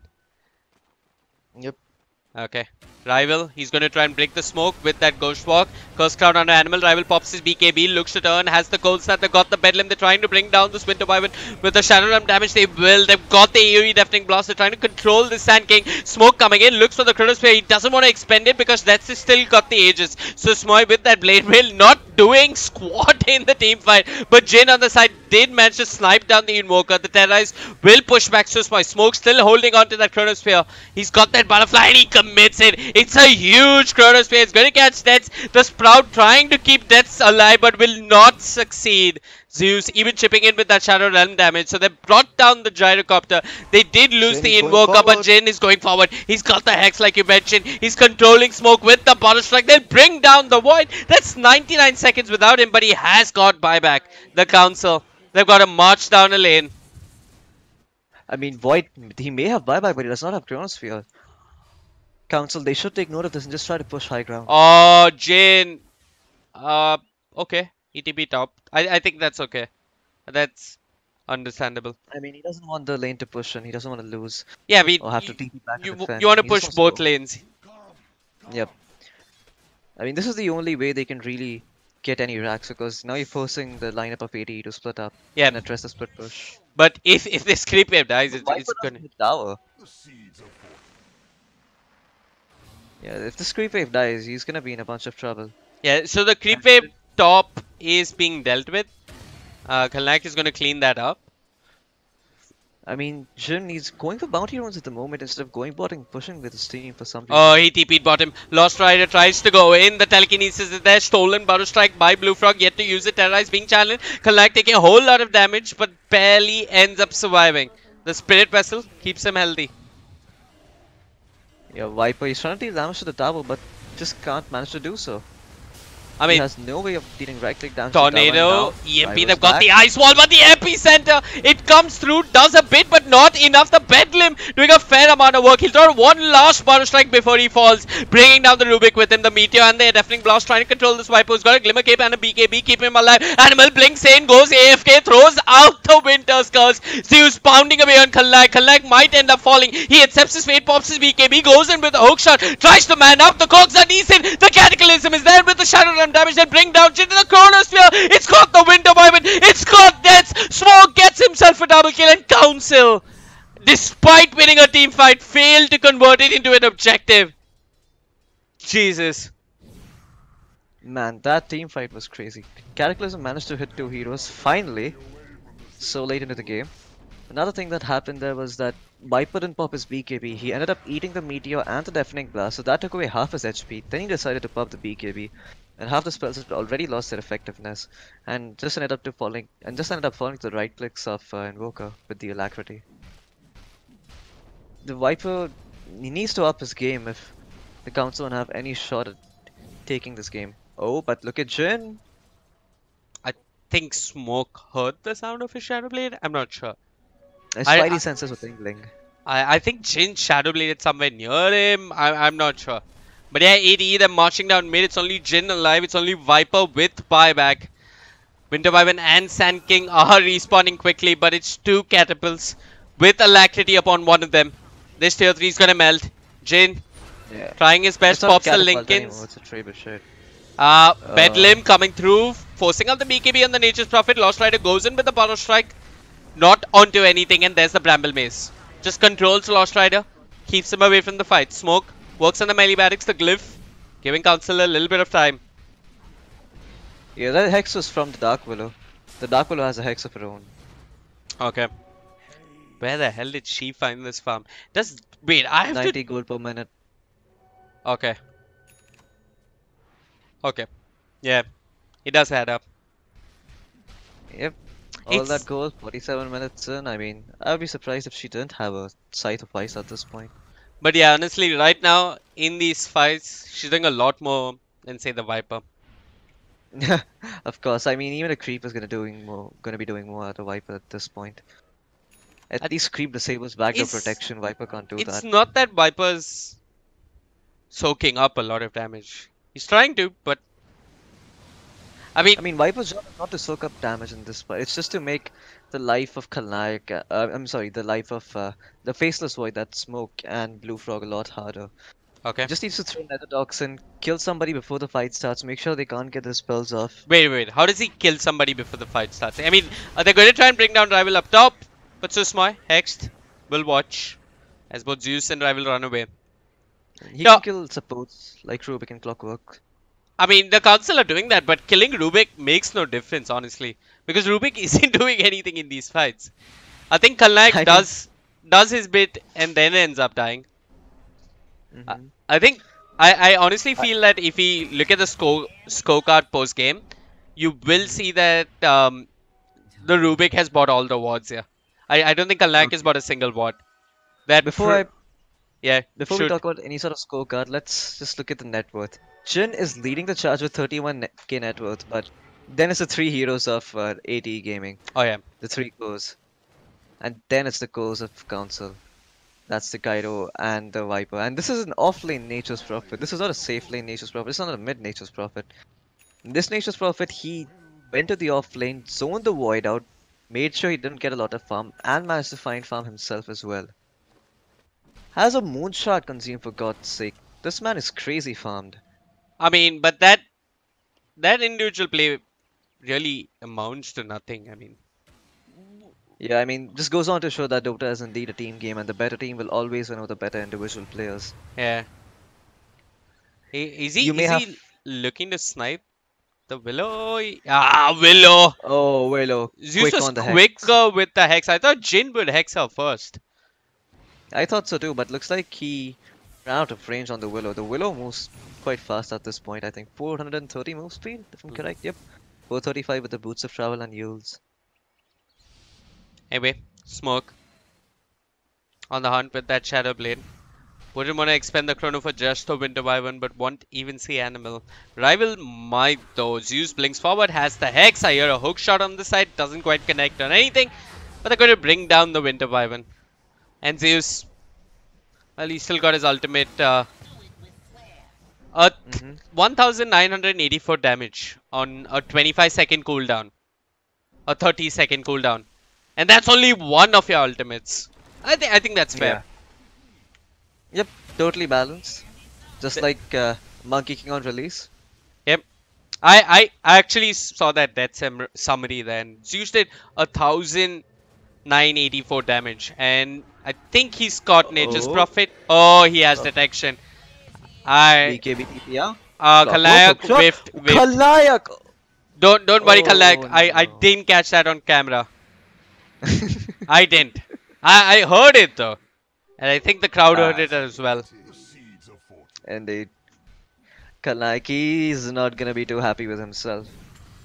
I think he's not used to playing Clockwork, but that could be an explanation of why he's not been landing those spells. I mean, I do remember seeing him play all those greedy, faceless voids and sort of off-lane and carry-based heroes, but never saw him playing a position for Clockwork. Nature's Prophet has a skull basher going for the abyssal.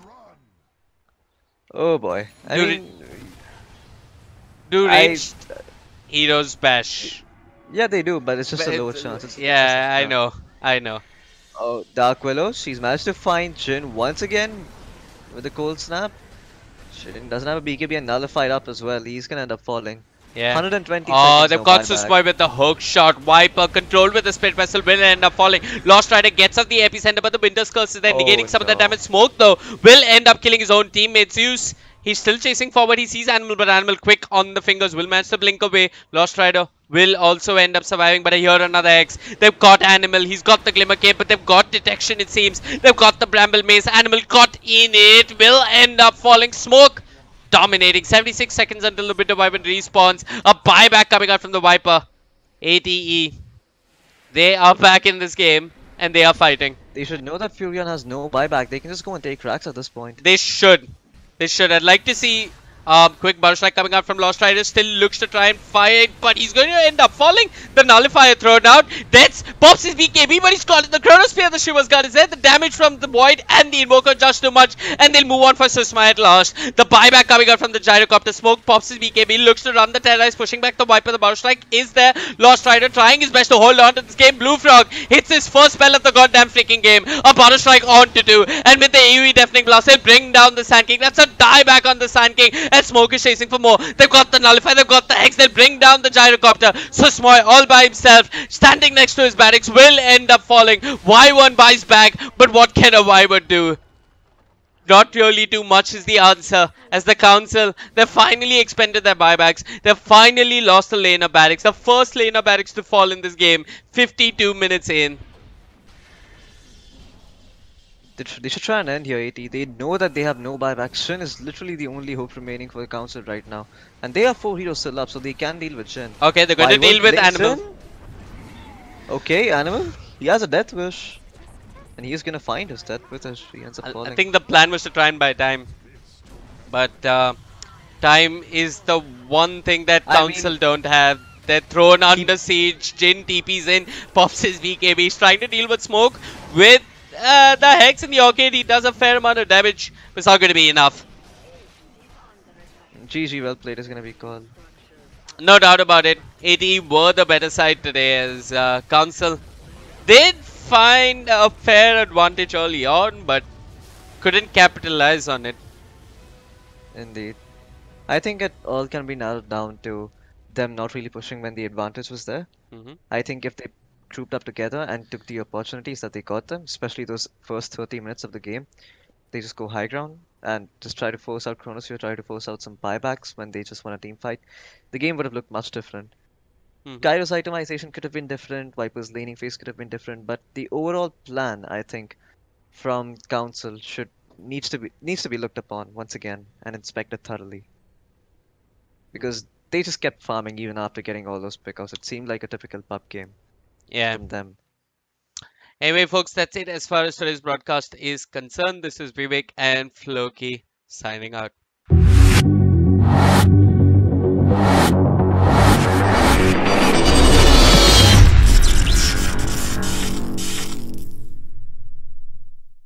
Well, what an interesting game between Council and ATE Gaming. In fact, I remember my good old Dota days. tells me that I have to definitely start practicing.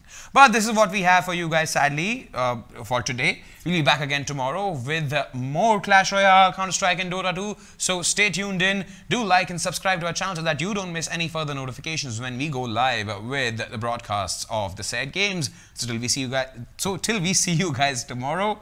Cheers. Bye-bye. Good night.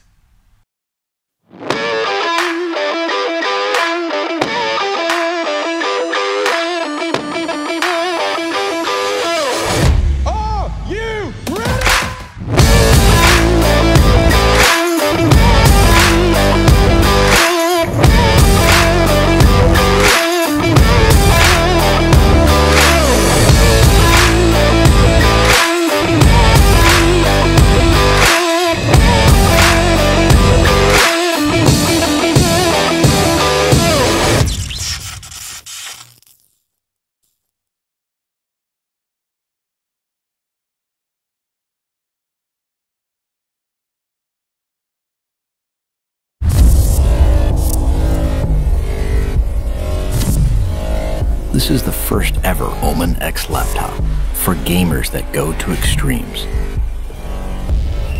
Gear up with the machine designed for total domination and engineered for gaming in stunning 4K.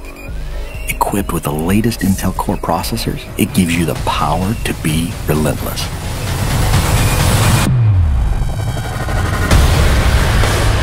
With a 17.3-inch diagonal screen and desktop-class graphics, you get maximum performance to be victorious anywhere.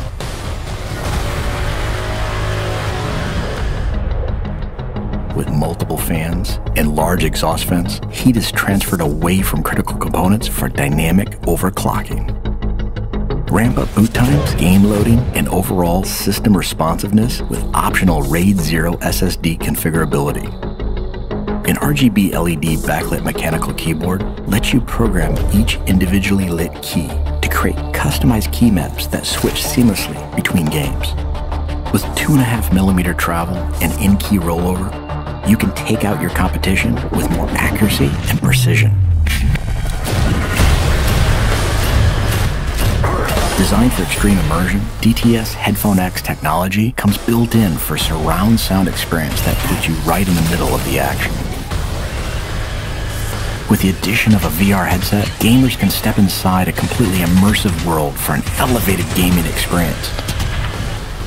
Single-panel access to key components makes serviceability and upgrading easy, so you won't be sidelined or held back on your road to supremacy. It has a brushed aluminum finish on an armor-like chassis. A jet fighter-like construction with hidden lift hinges ensures you're always at the ready. And with striking lighting effects and see-through window to components, others will know too. Unleash your fiercest gameplay anywhere with the extreme performance of the new Omen X laptop.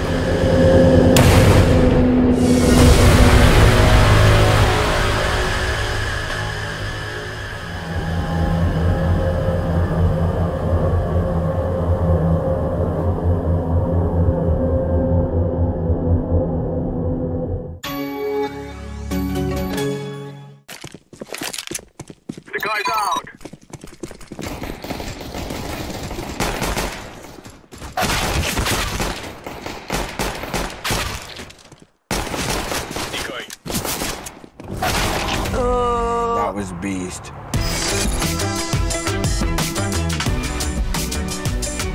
Game, record, and stream without compromise on Intel Core i7.